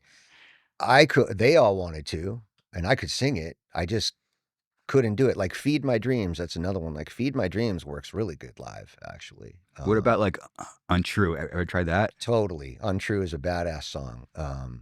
Yeah, I don't know. There'll be some revisiting of that. I think. Tragedy. Tragedy, I love actually. Truth is like a tragedy. Hello, because sometimes it is. Yeah. Anastasia was on that shoot, obviously, because she's on the cover on that shoot, and yeah, I fell in love with her that day hard. Like I just fell in love with her walking around and little angel wings, and I was watching all these photographers try to pick up on her and shit. I was like, bro, I will fucking punch you. Yeah, it's cool. It's a kind of a cool moment for me because I've sat here in this chair with like I mean, it sounds weird to say, but with a picture of your wife on my shirt. Awesome. It's cool. Yeah. It's well, cool. we needed. I feel that it needed kind of an ethereal thing, and it wasn't like I'm putting my wife on. I would literally before that all happened, I was actually saying, I've got this idea. Well, I was in the back of this is great. I was in the back lounge of a bus. It's Eddie Money's bus. Oh yeah. And it had a picture of like chamber music, like playing cello and all this stuff, and it said chamber music. So for fucking 6 weeks, I'm back there and it said chamber music. The poster. Wow. So I was like, that's going to be the name of the record. And we need someone with a cello. And I picture a girl. And by the way, I'm dating this hot young thing. And, you know, she's willing to do it. So, yeah, I mean, that was a huge photo shoot. They brought in a fake tree and all of this shit to that photo shoot, you know. So, Do you still have those demos that you first heard? You're like, what is happening right now? I do. I have. One day, you guys got to show me. You come to the house. I would be honored. Yeah, I've got 2 bins that I haven't gotten into in 25 years. Wow. Like, people always ask me, I say, I don't have time to look back. Like, I just don't. Like, why don't you have this framed in the house and that? I'm like, because I got my mind on going forward. Going forward, dude. But there will be time when I take a look back, but I have 2 or 3 bins. Well, I have about 20 bins, but 2 or 3 of them is just that era. Every magazine cover, every odd disc that was different or what have you. Yeah. You know, Yeah, I mean, he's like, seen my garage, and it's like, and it's all, I've seen the boxes. I'm like, yeah, oh, yeah, I know what that is. yeah. Me and Darby are gonna come over sober, and it's Dude, yeah, there's the first demo right there. I think there's only like 3 in existence, and I have 2 of them.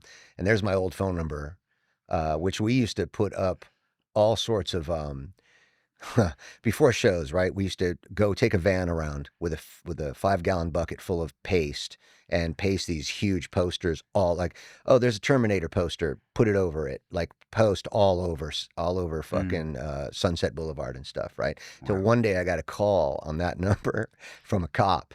And he's like, you better quit doing this. Like, you're covering up all these posters. These people are paying for Sunset Boulevard, paying. And now all we see is Coal Chamber all over town. If we see it again, we're going to arrest you. And I was like, fuck you. You don't know where I live, right? And I hung up. And he called me back 2 minutes later. And all he did was read my address to me. And I just went, yeah, sir. Thank you so much. Like, I appreciate you. I know where you live, dude. Yeah, I appreciate you. But yeah, I found that, I got two of those. I don't even think the band has those. I had the original Snot demo, original System of a Down, Static X, original Deftones demo. We were at the Deftones show when they got signed by Madonna. That was a great night. We all went to Mark McGrath's house from Sugar Ray, and all were partying that night, all of us. And yeah, that's all in the book. There's some cool shit. Oh, there we go. Unmastered finals. Yeah. Real old. Somebody wrote real old school. That's hilarious shit. That was somebody going, real old school. Yeah.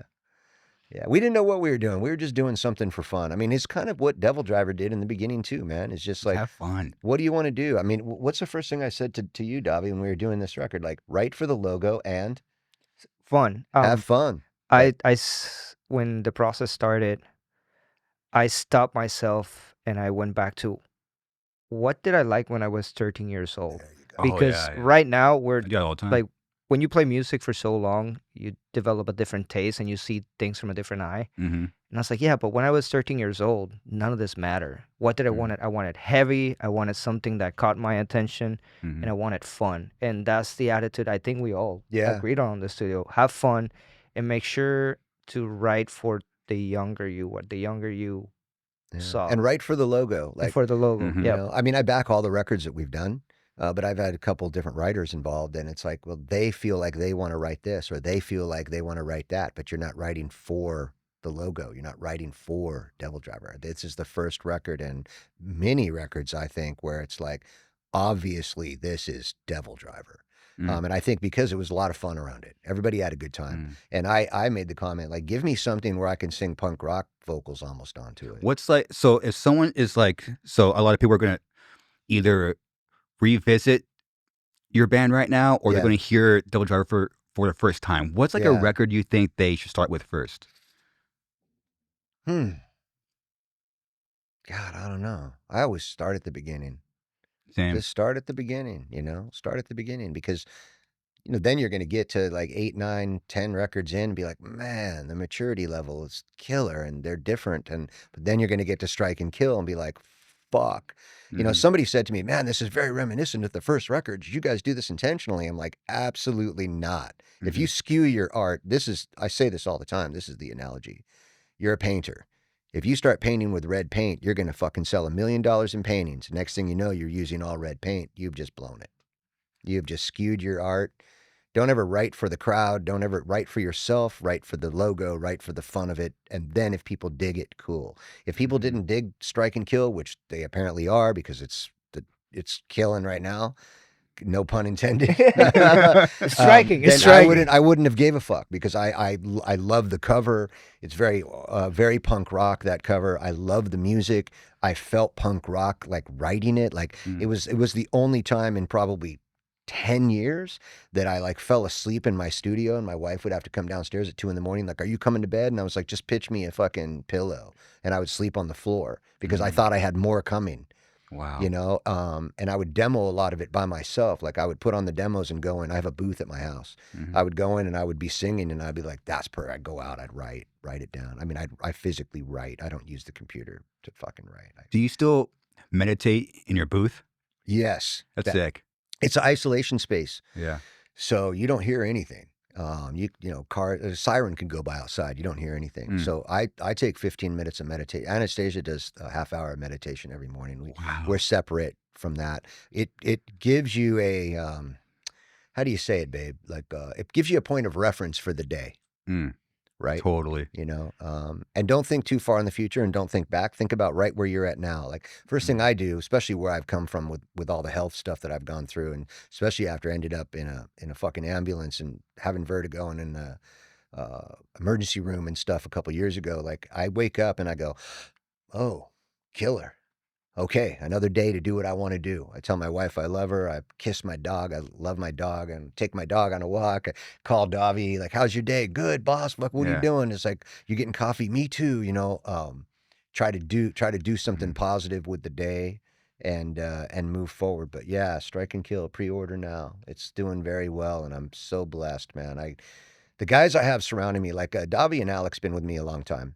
And John Miller, obviously, coming back in the band. But Gabe is a wonderful guy. He was a great producer, funny to work with, obviously great guitar player. But when he was learning guitar, right, when he was learning to Devildriver, like, so he knew Devildriver. But working with him on production, I was real iffy if he's going to produce the record too. And Davi is the one that knew Gabe, said he is a cool guy, got me to talk to him. And once I vibed with him on the phone, it was on me. It was on, right? But what I told Gabe is, dude, we got to get all this stuff in first, second, third takes. Like, if we don't get this in 2 or 3 takes, like, we're not laboring 4 hours over a 3-minute song. Like, we'll call it for the day, or we'll go to another song. And I'm very ADHD in the studio. Like, I'm very like, go, did you get it? Okay, cool, let's go. Okay, ready? Punch me in. And he was like, okay, go. Okay, go. Like, without that, we had never had this record. The record is very fiery just because of that, you know, just because he was just, it was great to work with, you know, and he made me try all sorts of different shit. Well, can you do this? I'm like, I can't go that low.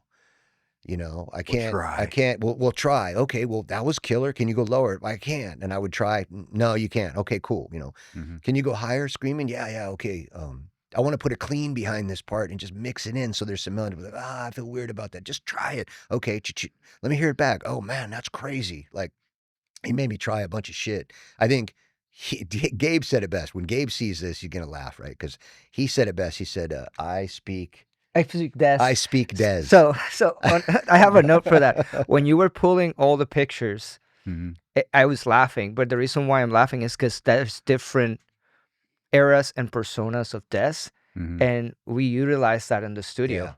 because whenever we wanted a characteristic, or we were going for a characteristic of Dez's voice, Yeah. we wouldn't go like go low, go high. We would go like, give me this Des, and we would show him pictures, and we would laugh. Yeah, he would do. He'd go, give me Crazy Des. Crazy and he'd show Des, me a and I picture of put me just like Loco out from of my Cold mind. Chamber, and then give me Gothy Des, and I would put up a picture because that's all him. It's different eras, but it's still all him. Yeah, and it helped too, because he's like there's a couple songs on this record, like In the Moonlight is one of them, and Summoning Shadows, where it's like very Bauhaus, Sisters of Mercy in the beginning, and then you get the heaviest balls out Devildriver you've ever gotten a minute in. And to go there, I didn't know how to go there, and Davi would show me a picture of myself or of whatever, like, give me this Des, and I'd be like, and I would channel that, let's say, and then I'd see him out the corner of my eye, I'd see him stand up in the front of me going, and I'd be like, okay, great, I got it, It was awesome working with him in the studio and with Gabe. I would definitely love to do a lot more records with this team. We're writing already. We've already got 3 or 4, maybe more tracks. What? Yeah, like skeleton. I think we got like 4 skeletons. Like 4 skeletons, but while we go into that and start to write, so I just want to focus on where I'm at the moment, right, and really be in the moment with this record, because I think everything about this record, Strike and Kill, is in essence what you would want from Devildriver, and it's so different from anything that's going on right now. Like, it just doesn't sound like anybody that's out there right now. And we never really have. I kind of like that. The fact that Cold Chamber didn't really sound like anyone ever. We got some comparisons at the beginning, but that was a lot of press people trying to take shots for their bands that they supported, like Korn. Sure. Right. And it's like, no, we don't sound like them. They're rap, we're goth, it's a whole different thing. But Devildriver never sounded, we never really sounded like anybody. And even now, like I said, a lot of people use groove metal as their title. And I'm like, I'm not bouncing my head to your shit, bro. So don't use that. Don't use that. Now they call us, I guess, the dark groove. The dark groove. Dark groove. Dark groove? Yeah. And I said to my wife, why is that? And they go, well, they know your love for goth and for dark shit, basically. And with monikers, you got to go with it, right? You're not gonna go against the grain with that. You're not going to say, like, come up with a different hashtag for my band. You know what I mean? No, once it's there, dude. Once it's there, Dark Groove. Yeah, there it is, Dark Groove. So, actually, I think we just posted that up this year. We said, we'll give it to you. Go ahead, man. It is what it is.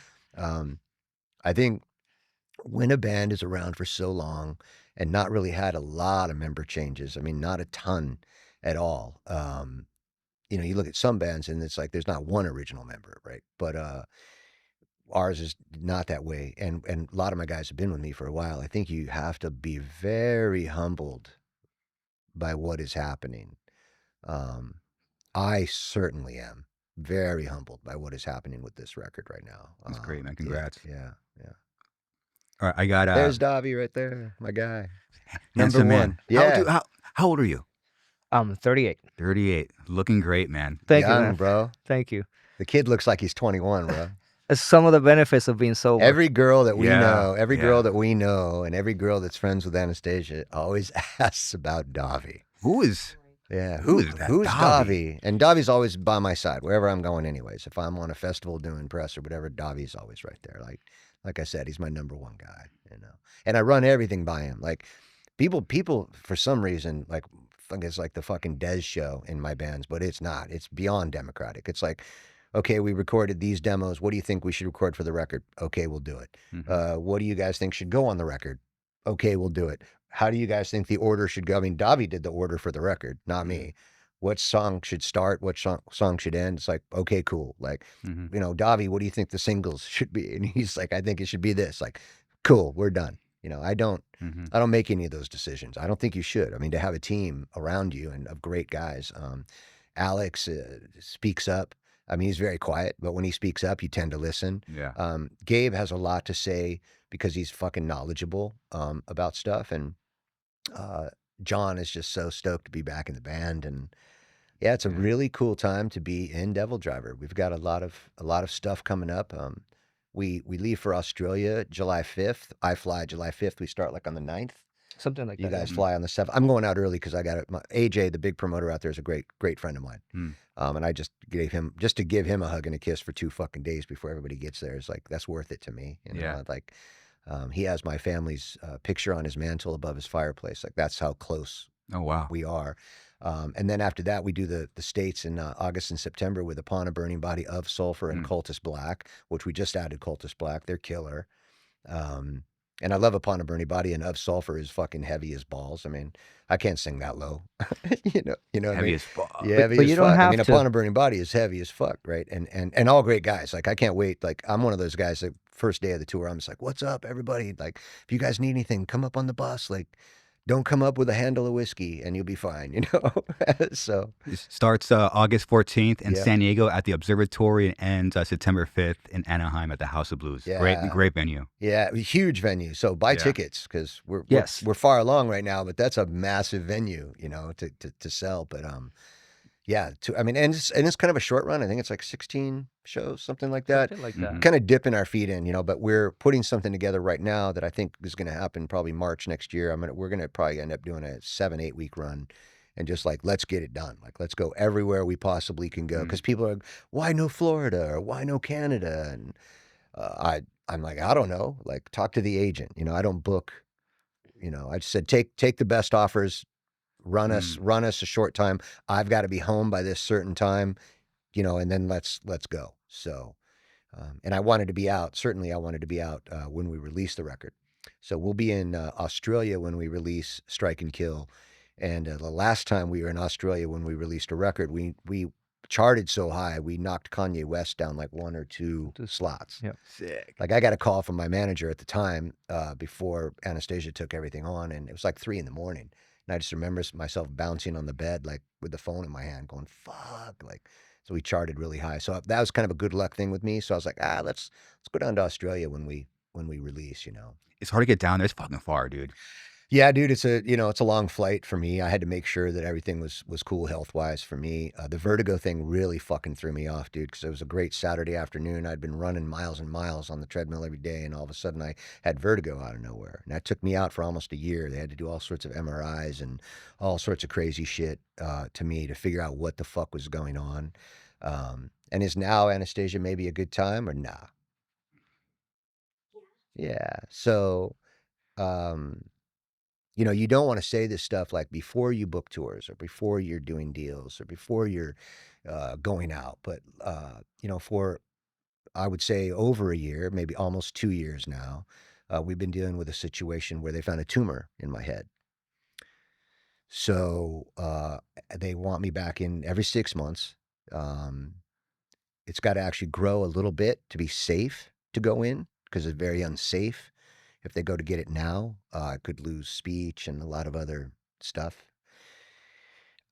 So, yeah, it's hard. It's the first time I've ever said anything about this, by the way. And so I go in every 6 months, and because I fast and I do intermediate fasting, and like right now I'm on a 4-day fast. You never feel better than when you're like just drinking juices and stuff. Yeah, I feel like I can look through walls, and I think that has kept it not growing. So the last time I went in was a couple months ago, Anastasia, and he said, "Hey, look, it's actually gotten a little bit smaller, which is we've never seen." And I said, "Well, part of that is probably prayer, a lot of it, and also just eating well and fasting. And I don't do high carb, and I don't do a ton of sugar, and obviously no alcohol. But that's what I've been dealing with. So I wanted to really make sure that like I could take long flights." Because I don't know if anybody's ever experienced vertigo, but I mean, it happened on a Saturday afternoon. I ran upstairs, and next thing I knew, I was out cold on my floor. My wife was slapping my face to wake me up. I woke up spinning. Then next thing you know, I'm in an ambulance, which is hilarious because the kid is like, you know, Des, it was awesome being in your house. I'm a huge fan, because they had to come in and wheel me out on a gurney. And I'm like, bro, I'm so glad you're a fan. Do me a favor. Give me something to stop the fucking spinning. And he gave me something in my IV that did not. And he's like, you still spinning? And I was like, yeah, give me a bucket, you know. And he was like, bro, I don't know. Let's get you to the emergency room. And my vitals were all over the place. And they did a head scan with me. And I came into the doc and he's like, hey, good news. Like, I think you got the vertigo thing under control. I don't think that's really going to happen anymore, but I want to show you something. And it was a picture of my head, and, you saw a tumor, and I'm like, what is that? He's like, you got a tumor in your head. And the next thing was the cancer test to find out if it was cancerous. And that was on Christmas Eve. Christmas Eve, dude. So Christmas Eve,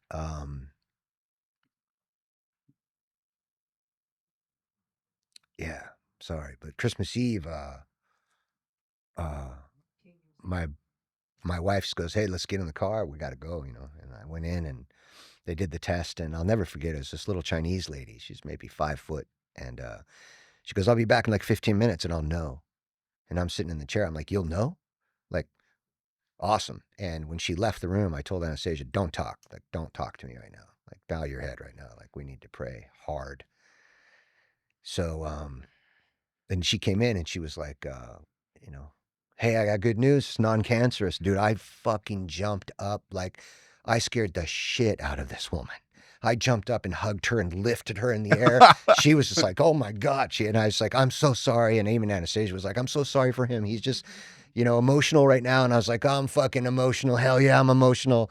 I got a tumor in my head and it's not cancerous. Cool, we can beat this fucking thing, And next thing I know, a lot of doctor's appointments and shit. And that's what put me on hold for 1.5 years. Now, Davi has known the whole time and kept my secret. So that's a true friend. I've been around him. He's never once brought Yeah, up. that's my cool, fucking, Davi. and he's That's the cool, only man. other guy that knew. Wow. But I feel great. Like, I mean, this morning I was on the treadmill running before this, and I'm just going to deal with it, right? And keep booking stuff, and then take my looks inside. Everything's good. Okay, cool. Book it. You know what I mean? And run. Okay, so are they still waiting for it to get bigger so they could take? Yes. Okay. Yes. So it's in my jawline, a little bit higher, right? And it's what? Yeah, on my saliva gland. And they're like, sweet, it's got to be bigger for us to fuck with this, because this could, this is not. Yeah, it could affect my blinking, my smiling, my speaking.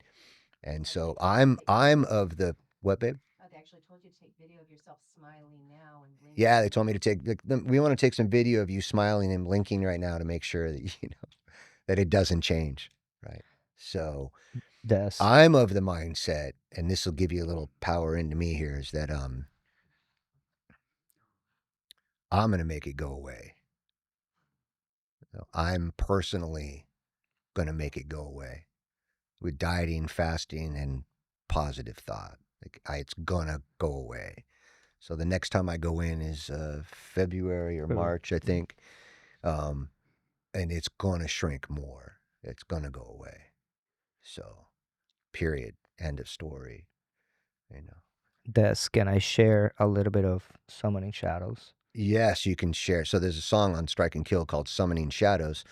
And I'll let Davi share. Yeah. So it is about how Des felt when he was going through that. And one of the moments that I never forget, recording the records and being next to him in the booth, there's a certain part that he sings on the song that he goes emotional, and you can hear it clearly. When he starts screaming, it's like a mix of relief, but also uncertainty, pain. I'm glad we got it in one take. That's a one take thing. That's one of the things that are magical. And like, I love the song, but for me, it has a different meaning because I watched my friend go through it, and now the sentiment is on tape. But I was there in that moment, and it was, dude, it was really powerful. And I still, like, it gives me goosebumps because I was there and I felt it. Yeah. So and that's why I'm glad I did have him there, because I've never shared that stuff with anybody. But I approached this record as if it was my first record and my last record. Yep. Oh my goodness. So now I will approach everything as if it's my first or my last, because then you're going to give it what you gave it. But Summoning Shadows lyrically as well is about me in the studio at like 2 a.m. writing by myself, knowing my wife was upstairs with the dog. And I felt, swear to God, like I had hands on my shoulders. Like I had someone in there writing with me, because the songs were coming out so quickly that I would send him voice notes going, am I just being lazy? Because I just wrote 3 songs this afternoon in like 2 hours. And he's like, and I would send him voice notes to the songs, right? Not just talking, like singing it, screaming it, whatever. And he would hit me back like, fucking don't change a thing. Yep. Just leave it. Like, just leave it. Don't you dare. And I was like, well, should I go back over it? He's like, don't. Don't overthink it. Don't dude. overthink it. And so Summoning Shadows has some pretty emotional moments in it, because it's, you know, I was on the phone with my doctor that morning and shit. So, which this guy's hilarious. He's fucking he's cool anyways. You know, when I go into his office, like, how are we? I'm like, I don't know. You fucking tell me, you know? You know, and when you're sitting in an MRI machine, I don't know if you've ever done it, but it's like, it makes these, you know, you got to lay in this whole thing and they put you in a tube and I kind of go out of body. I feel like I'm watching myself. Like at times I did feel like I was outside watching myself get in an MRI. I told my wife that. She goes, well, clearly you weren't. But I was like, I was. And this guy's hilarious. Yeah, there's a machine right there. I lived in that thing and for the last year. And I came back out at the second or third time, Anastasia, I think the third time. And he's like, this is crazy, but this thing is getting a little bit smaller. And I'm like, well, have you ever had these go away? And he's like, no. And I get rid of a lot of these, you know, when I can, when it's okay to operate. And I go, well, this thing's going to go away. And he's like, okay. And I said, you'll see. This will be a new one for your little medical booklet. You know? But if you don't think that way about life, you know, and the crazy thing is when I was going through all of this, and in the emergency room and everything else, is that's when I had parted ways with my longtime guitar player. And so I still haven't spoke to him. And I was going through all this at the time too. So, well, keeping it a secret. Yeah, keeping it secret from everybody but Davi, my wife. I mean, I called Davi the fucking hour I found out, you know, on the way home. And he said, I don't give a fuck, boss. I'm here. Like, let's, whatever you need to do, like, we'll put it on hold. Like, we had the record on hold for a big year and a half. Record was done for 2 years. Half of the record was, well, no, we had almost all the songs. Yeah. Yeah. So I just said, look, man, just, you know, let's chill. Let's see where we're at. Mhm.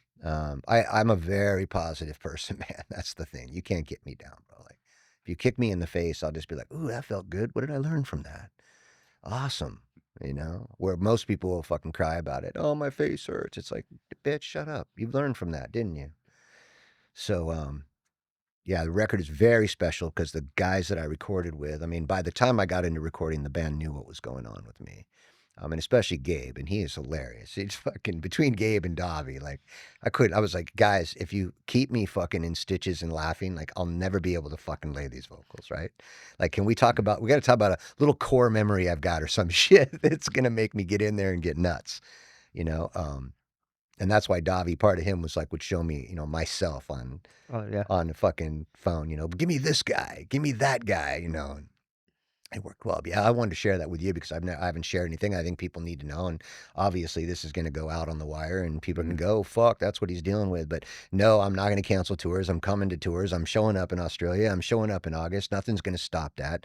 The vertigo thing won't come back. The doctor's like, you only, with this, you only have that once. Your body won't allow that to happen. Oh, wow. Which is odd, but true.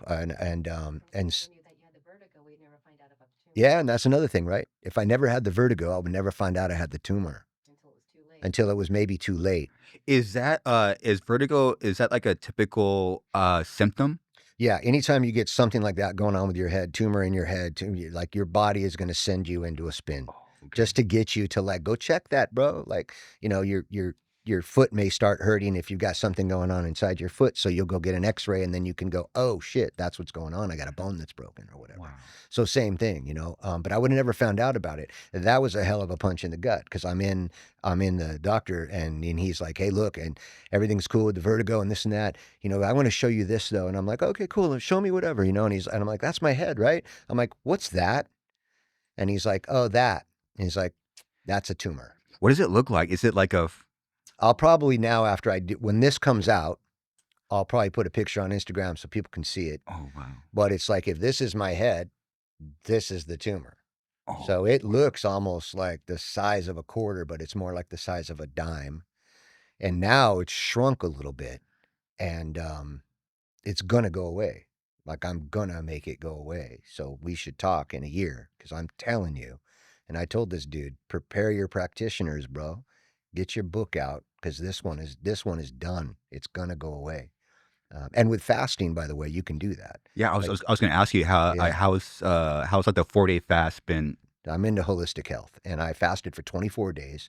I probably dropped, I don't know, 30 pounds, maybe more. Maybe I was. Did research as well on what to clear your arteries. Yeah, I did research as well on what to clear my arteries. So I was drinking like every morning on an empty stomach, apple cider vinegar with turmeric and garlic and cinnamon and honey and lemon.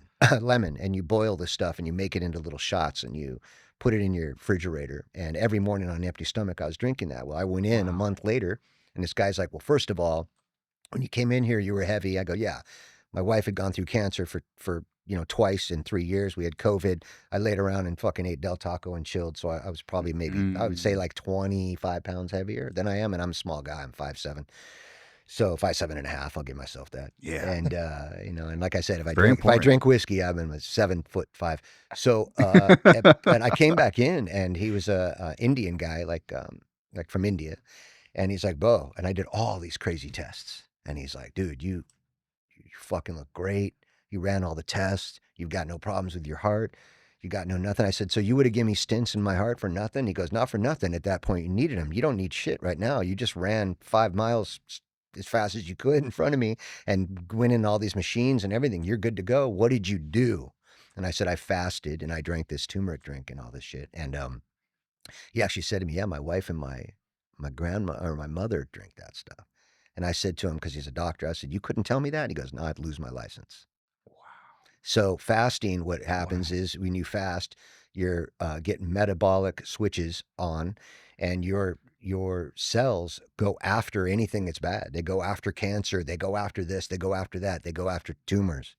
So I tend to only eat maybe 3-4 days a week, really, Whoa. Yeah. And you feel amazing. Let me tell you, like go on a 7-day fast and you will look right through these walls, dude. I know I fasted for like a day before, and like your focus is like, you're like, yeah, you like hear different, like smell different. Everything is different. You're just like something primal kind of awakens. Everything is different. Everything is different. So anyway, so that's the announcement at the end of this thing. Try to leave it on a positive note. Oh my well, unfortunately, thank you for that. Yeah. Yeah. Well, I figured that this is probably, I mean, I needed to say something eventually. Yeah, you did. And I'm not just going to go out on Instagram. But by the way, for the last 2 years, I've been dealing with a tumor in my head. It's like, just come to Garza. We know each other. I respect what you do. And appreciate that. I was like, look, this is a perfect opportunity to tell people what I'm dealing with. And please do me a favor and don't ever approach me. Like, I'm sorry with what you're dealing with. Like, don't do any of that. Like, just come to a fucking show and come to a show, dude. Come to a show and fucking get in the pit and get nuts. And I don't know if it'll be my last tour ever or my last record ever. And none of us know that, right? Especially driving on the fucking freeway over here. You know what I mean? I was like, whoa, what is, Yeah. So 91, dog. Yeah. And especially I own 3 Harley Davidsons. So, and I like to go fast. So you just never know when your time is up. But I think that, I needed to kind of let that out. And I appreciate you giving me the grounds to do that here.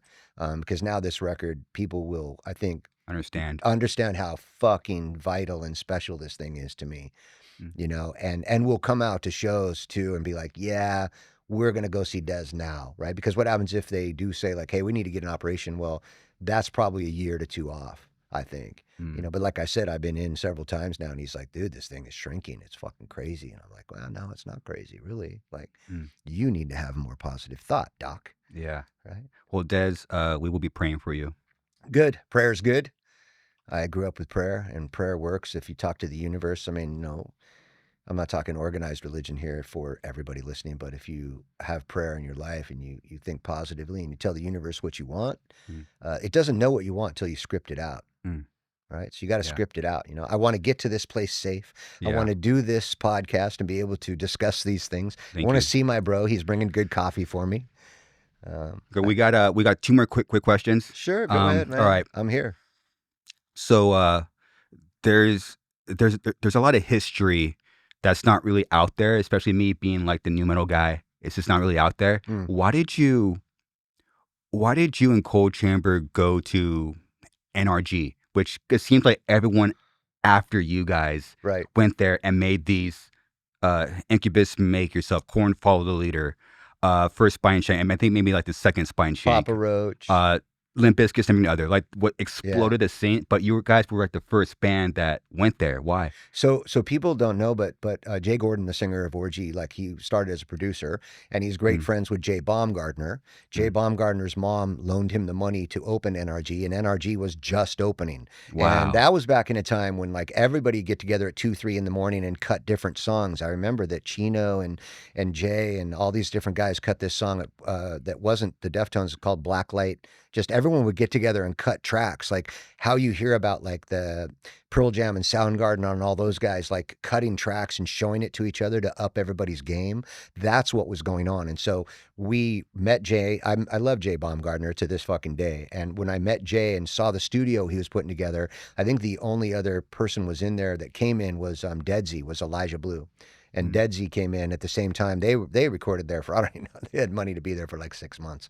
We only had money to be there for a couple months or what have you. But I loved the studio and I loved the vibe. Jay had never really produced anything. Jay Baumgartner hadn't really produced anything. And I was, of course, now that you know me, I'm into that. Like, let's do something different. Let's do something with people that have never been in it. And certainly we had great times there, man. There was some fucking fantastic times. Reggie from Korn came by and loaned us a bass amp because our bass amp crapped out. So gave us a bass amp for that. And I remember, Ross Robinson and all sorts of people stopping by and people drinking drugs and porn stars. And I mean, it was fucking nuts. It was rock and roll as you can possibly imagine. It's all in my book. But at 3 a.m, that was the place you wanted to be. So if you were at a club in Hollywood, you would eventually come out to NRG and hang out with Cold Chamber while we tried to record. tried to record the first record. Yeah, with all the people there. Yeah, and we got some very unique. That was when you recorded on tape, and you'd have to splice the tape and put the tape together and everything. There was no fucking Pro Tools and shit. So a lot of that was just kind of off the cuff, and it was an interesting time for me, for sure. Yeah. I mean, there's no like roadmap. No roadmap. Nothing. No roadmap. I will tell several stories in the book about that, and is no roadmap. And so when you first heard, I mean, I've always wanted to go there. I mean, it formed me. I mean, have you never been? Never been there. Dude, just call me. I'll call Jay, and you can go and hang out and you should have him on the podcast. I've been trying. And he won't come? I think I asked 2 years ago. I haven't been. I can call him. I mean, he should come. His stories are incredible. I remember when I did go back after years, seeing all the gold records up, and our gold record obviously there, and gave him just the hug between him and I lasted fucking 5 minutes when I came back to the place after launching the career kind of thing. Wow. Yeah. He had incredible gear, incredible rooms. All the rooms were kind of like Indian. There was always candles and dark lights. Yeah. I'm not a guy, like, even in my house, there's no white lights. Like Davi is really, if I'm cooking, there's white lights on in the kitchen, but otherwise there's never white lights on in my house. It's all dimmed lighting, blue, red lighting, what have you. And that's how that studio is. It's very like, it looks beautiful, man. Ethereal and cool. I mean, now it's probably $1 million a fucking minute, but back then we barely had money to make the record. Wow, beautiful, man. I've always wanted to go there. Yeah, I had many. That's the room actually, and I had many nights in that room. This one right here? Yes, many crazy. My wife is over here shaking her head because she's very familiar. That was at the bar there. They had coffee and also drinks, of course, which was fantastic. I was like, they're not going to serve coffee at that bar, I sat at that couch and rolled, probably 2 pounds of weed during that session. How many joints did you roll there, man? Oh man, I can't smoke flower during the day anymore, but back then I was just fucking. I have ADHD, right? So my parents had me on Ritalin when I was a kid, which is just fucking speed. But what I realized in halfway through school is if I smoked weed, history was interesting. All of a sudden it was like social studies. Ooh, I can do this, right? So I started to excel actually in school after I found marijuana. Interesting. I'm not telling all you kids out there. We're not advocating, but It is happening. Yeah, but I'm just saying it rewired my brain and made me chill out. Interesting. Because you have teachers that are like, and today, and I'm just like, get to it, fucking come on. Tell me. Yeah. How, that place is fantastic. You should get Jay for sure to come. I'll be honored, man. There's so much history that's like, and me being like the fucking free research geek, there's so much that's not even out there. I mean, what you should do is go and try to record there, try to even do a song there, We could all do a song together. I mean, you play guitar, like That's a great idea. I love tracking. Like, I'm always hitting him up, like, dude, we should track some other stuff besides Devildriver. You know what, dude? That's been on my mind. Like, it's literally on my calendar for like first quarter of next year. You know what, dude? I'm not gonna do anything else. I'm just gonna hit up people, just jam. Maybe like track some songs for like no one else. It's like, just have some fucking songs, just jam. You'll find the love of it more. I don't want to say I lost the love of being in Devildriver, but really in the last couple years, I had just been like, I told my wife, I said, man, I don't know. I think I'm just going to fucking surf. And Davi, and Something always brings you back. Sorry here, bro, but Davi is what actually excited me to be in this band again. And then obviously having Gabe and all of a sudden John Miller came back, and then it was like, well, we need a guitar player, and I need someone who understands like what to write. And Davi is the one who kind of made me feel the love for my own shit again. Really Beautiful. Yeah. You got to remember this. Earlier you were talking about you found demos and you found Motorhead. Yeah. Well, the same thing happened to me with Devildriver. Oh shit. Because I had that. Remember what they used to do I think in like 2005. I think it's the multiple bands demo that you buy on Hot Topic. Yeah. That's how I found Devildriver. Yeah. And it caught my attention right away. So that experience that you had with Motorhead, I had with Devildriver. So I bring that with me all the time. I mean, I have the fortunate thing in my life where a muse will bring me in, right? Like, so Meigs was my muse to come in to do Cold Chamber, and Anastasia was my muse, and my family was my muse to leave Cold Chamber and do Devildriver, right? Same thing now with Davi. Has been my muse to. Now I want to record 10 more fucking records. I was like, I'm 11 records in. What do I got to prove? I could tour forever on these records. We don't need another record. And certainly, though, people will fucking hear this record and be like, we are so glad that you did record, because I think what we've come up with is something that's going to stand the test of time. I think it's up with the first couple records for sure, and has reminiscence of some of the later records as well, for sure. But it's fantastic, and I think you need that, right? You need like you're in a new relationship after 6 years, you said, or what have you, right? Or you're six years, you get like dating, yeah. She'll be you're still dating after 6 years. Well, she's my girlfriend. You got put a ring on that shit, Bo. Yeah, I know. I put a ring on my shit so quick.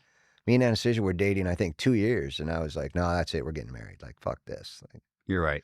Yeah, I mean, you should, because like if you know, like you already know, go home tonight and just be like, it's on.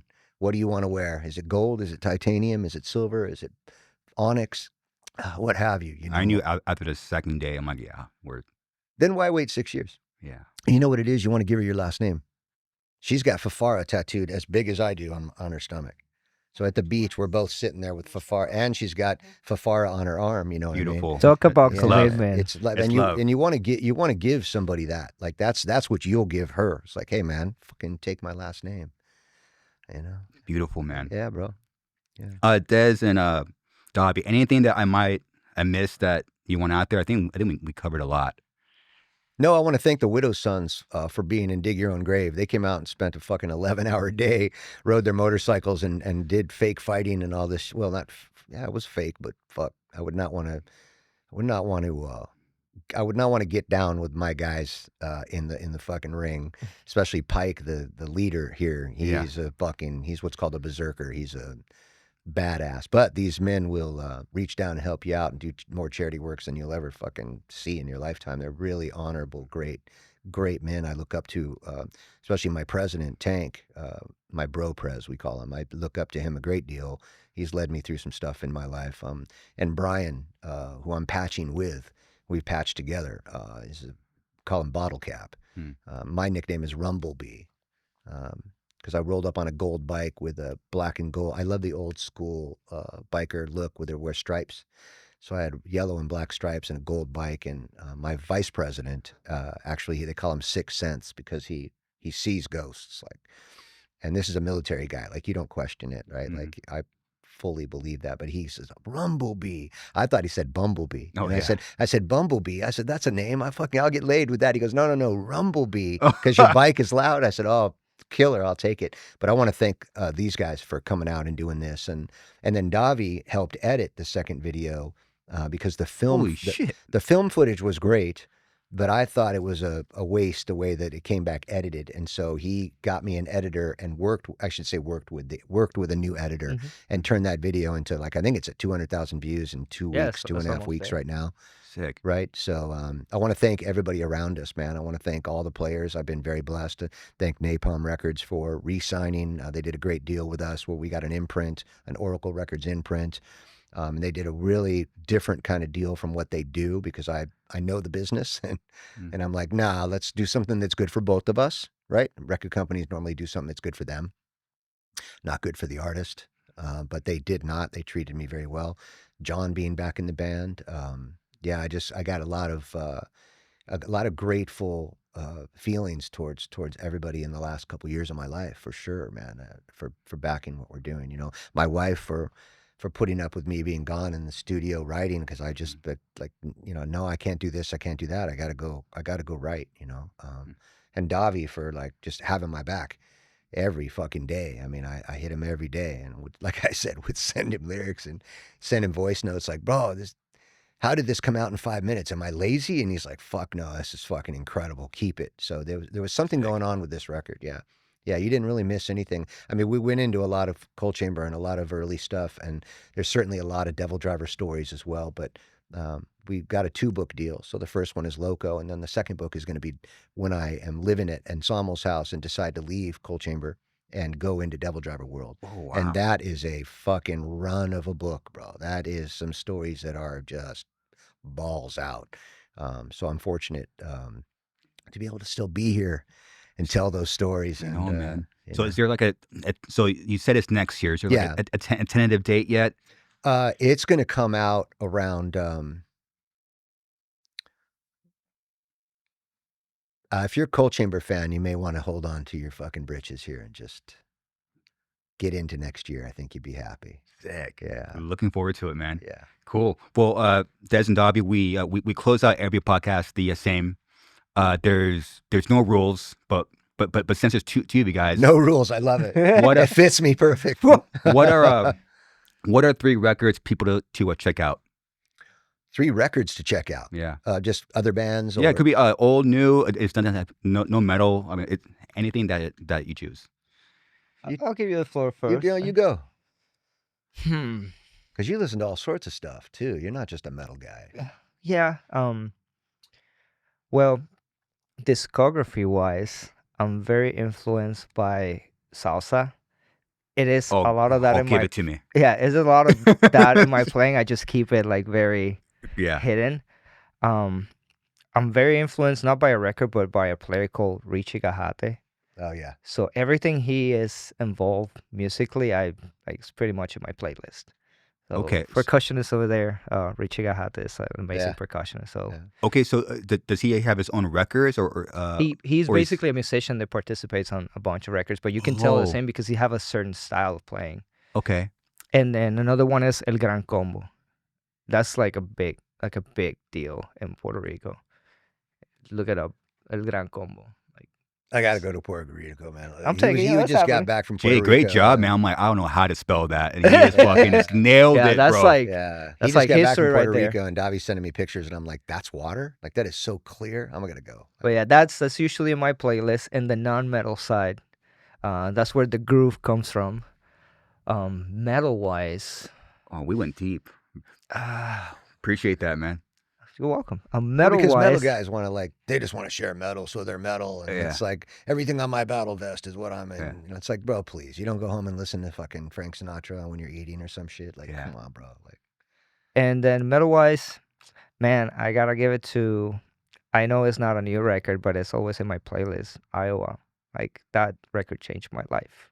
You know, I've never heard a whole Slipknot record, and I took them on tour for their first tour You ever. never front to back? No, never. So That's I so wanted sick. to check That's on so that. sick. That is so Des. And I love Corey. I mean, he's one of the sweetest That is guys. so Des, dude. You know, Yeah, I you're love Corey. responsible for giving a tour opportunity to one of my most influential. Yeah, we took bands. them out for their first run, Yep. and I remember seeing them going, "Fuck, we're in hell. Like we got 7 weeks with these guys. This fucking guy in a clown mask is throwing fucking kegs in the audience." I go, "We're screwed." You know, I'm so glad what they became, and I love Corey Taylor. Every time I run into him, he has no fucking ego about him, or at least around me, I gotta say, you know. But I know I never listened to a whole record. But a lot of my friends that I even guested with and stuff that are in metal bands, I'm not. If I listen to metal, it's going to be odd, right? Like I listen to Iron Monkey from the 90s. If you had never heard Iron Monkey, it's about the ugliest, dirtiest shit you'll ever hear. Very punk rock almost. Very influenced by like Black Flag, obviously, and the Germs, Dead Kennedys.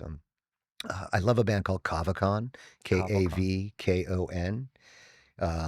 They are top of their shit. I've got about 300 tiki records. I love tiki music and Hawaiian strings, slack guitar. Yeah. You know, I love that shit.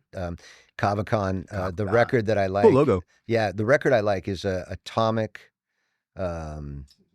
Tiki for the Atomic Age. Oh, yeah. That's. This is chilling music, huh? Yeah. But they're very cool. It's almost like Pink Floydy meets Tiki meets, it's just out there, you know? And then I listen to a lot of the stuff that I'm getting ready to tour with too, you know, like the other night I listened to a couple burning, Upon a Burning Body songs and some Of Sulfur stuff. And I'm actually heading now to go to Sirius Radio to meet Jose to do a takeover. And I'm going to be playing those guys as well because they're getting ready to tour with us and stuff. But I like heavy. If I'm going to listen to heavy shit, I like heavy shit. And then, of course, like there's always Pantera, dude. Like, so anytime I'm in a mood where I don't know what I'm going to fucking put on, Reinventing the Steel is my favorite because I was living with Philip when he was writing that record. So I remember him having conversations with Dimebag over the lyrics. And so it's a very special time in my life. Like everybody will say, "Oh, I don't know if that's my favorite record." For me, that's my favorite record, Reinventing the Steel. I can listen to that in its entirety. When I got ADHD, I can't listen to anything in its entirety ever. I could barely finish a fucking TV show. My wife is, if we're gonna watch a movie, my wife's got to give me like a 2-week notice, like, you know. So I'd be like, "Okay, I guess I'm in for it." Fucking 2 hours, I can't. What did you think when you saw the lyrics? You're like, holy shit. It was incredible. I mean, I heard conversations with him and Dime going back and forth about lyrics. And, you know, I mean, Philip for me is, you know, I would say the top front man in the world, period. End of story. I love Ozzy, but I put him above Ozzy. That's just because, fuck, I don't know, man. You know, that's just. Yeah, he has something. Bro, he's, you know, plus he'll beat your fucking ass. Like, he's real. Like, he's a real fucking deal. Holyfield. Like, he's fucking, he's an amazing front man, an amazing writer, and you know, obviously one of the biggest bands in the world, you know, and influenced everybody. I mean, I don't think there's anybody not influenced by Pantera, you know. I wish I would have found him earlier. I would have got influenced vocally, but I just, you know, that just never happened. I have a crazy story when I was in Coal Chamber. If we have time, I was walking down Unlimited. I was walking down Melrose Avenue.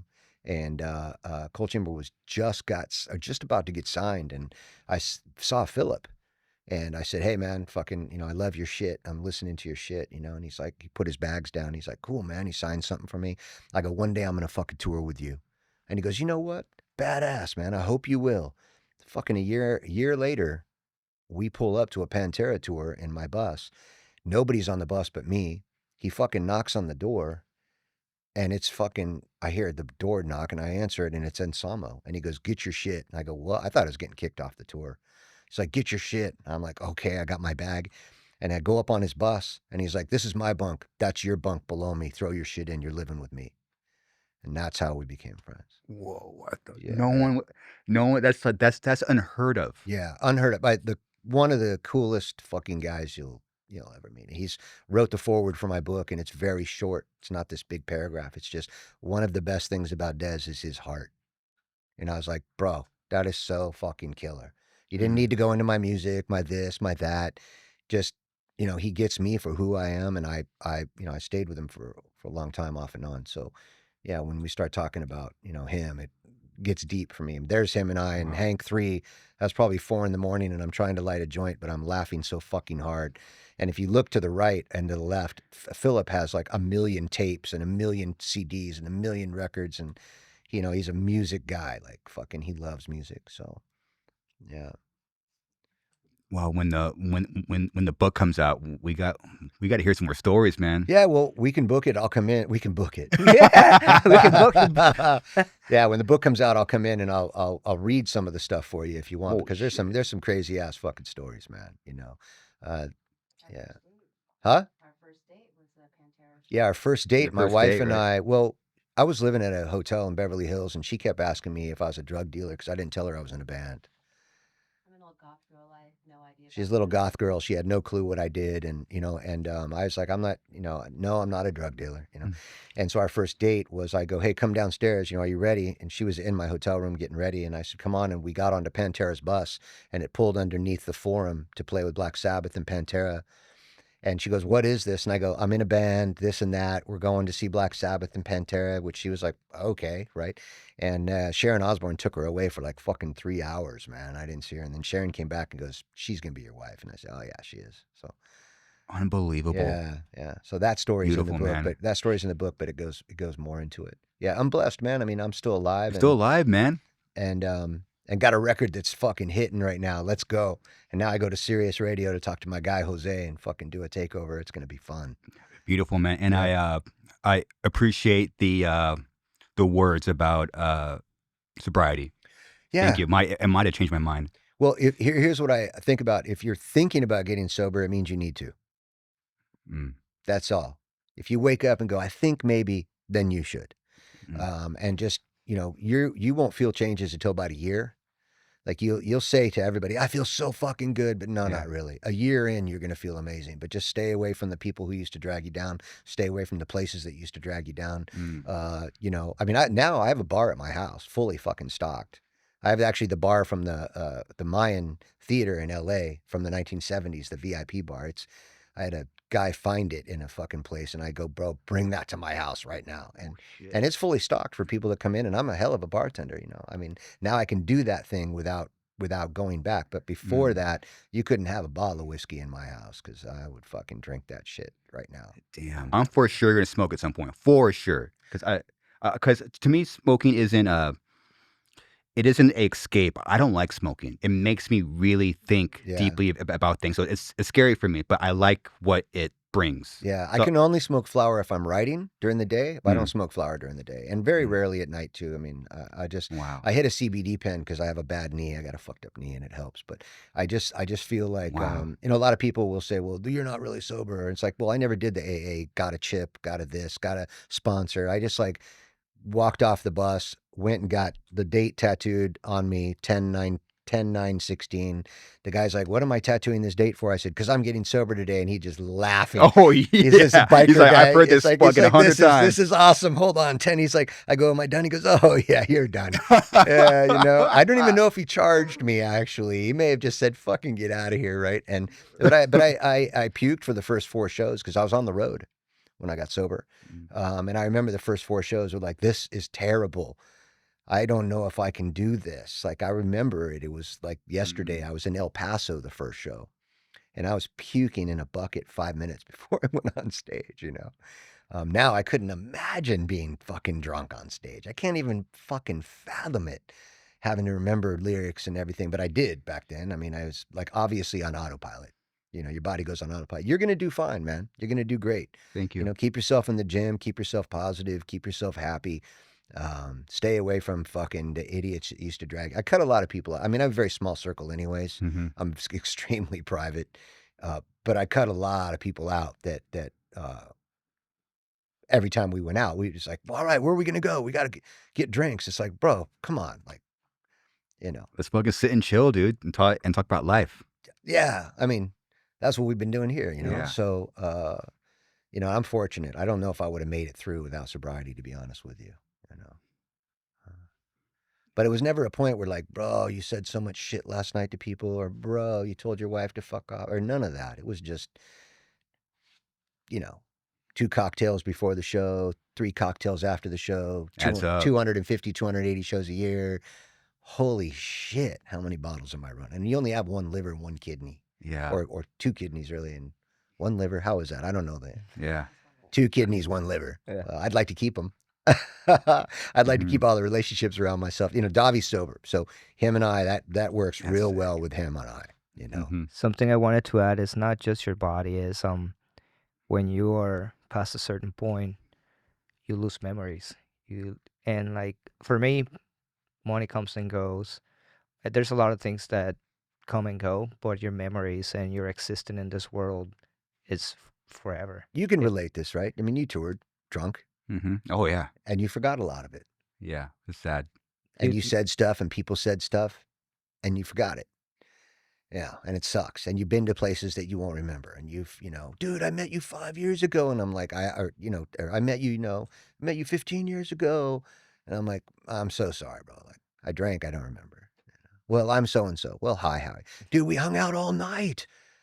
How do you not fucking remember? I was up on your bus with my friends. I'm the one that brought the fucking this and that. Yeah. I'm like, yeah. no, I don't remember, bro. Like, I'm so sorry, so. And that moment is never coming back. Yeah, that moment's never coming back for me. Now it's like, bro, I met you, 5 years ago. I'm like, yeah, you were the kid down in the hotel. You brought me gummy bears or whatever, which is Meeks' favorite. That's why I bring up gummy bear. He got to have gummy bears on the ride or he's fucking out, which is I can relate to. I love that shit. Wow. You kind of blew me away, man. You're going to be good, man. You're going to be fine. Cool. Thank you for that. Yeah. All right. New record out now. Tour starts in August through September, 3 Yeah. weeks in the U.S. And you have an Australia tour. Yeah, we did the No. Australia tour. It went Okay. incredible. Nice. It went absolutely incredible. Yeah. And well, Davi, Des, thank you for your time. And Des, for having we us. will be praying for you, man. Thank you, bro. Thank you. Yeah, I figured this is the time to let people know what the fuck I'm dealing with. You may want to come to a show. Let's go. Let's go, dude. Yeah. Every day I'm living every day like it's the last, man. Last night I was on a skateboard until 11 o'clock. I think you called me and Anastasia said, I don't know, he's out on his longboard. I told my wife when He's I can't, somewhere. yeah, when I can't skate and when I can't surf, I'm out. So, yeah. Thank you, guys. Thanks, Appreciate bro. it. All right, everyone, that's it. Later.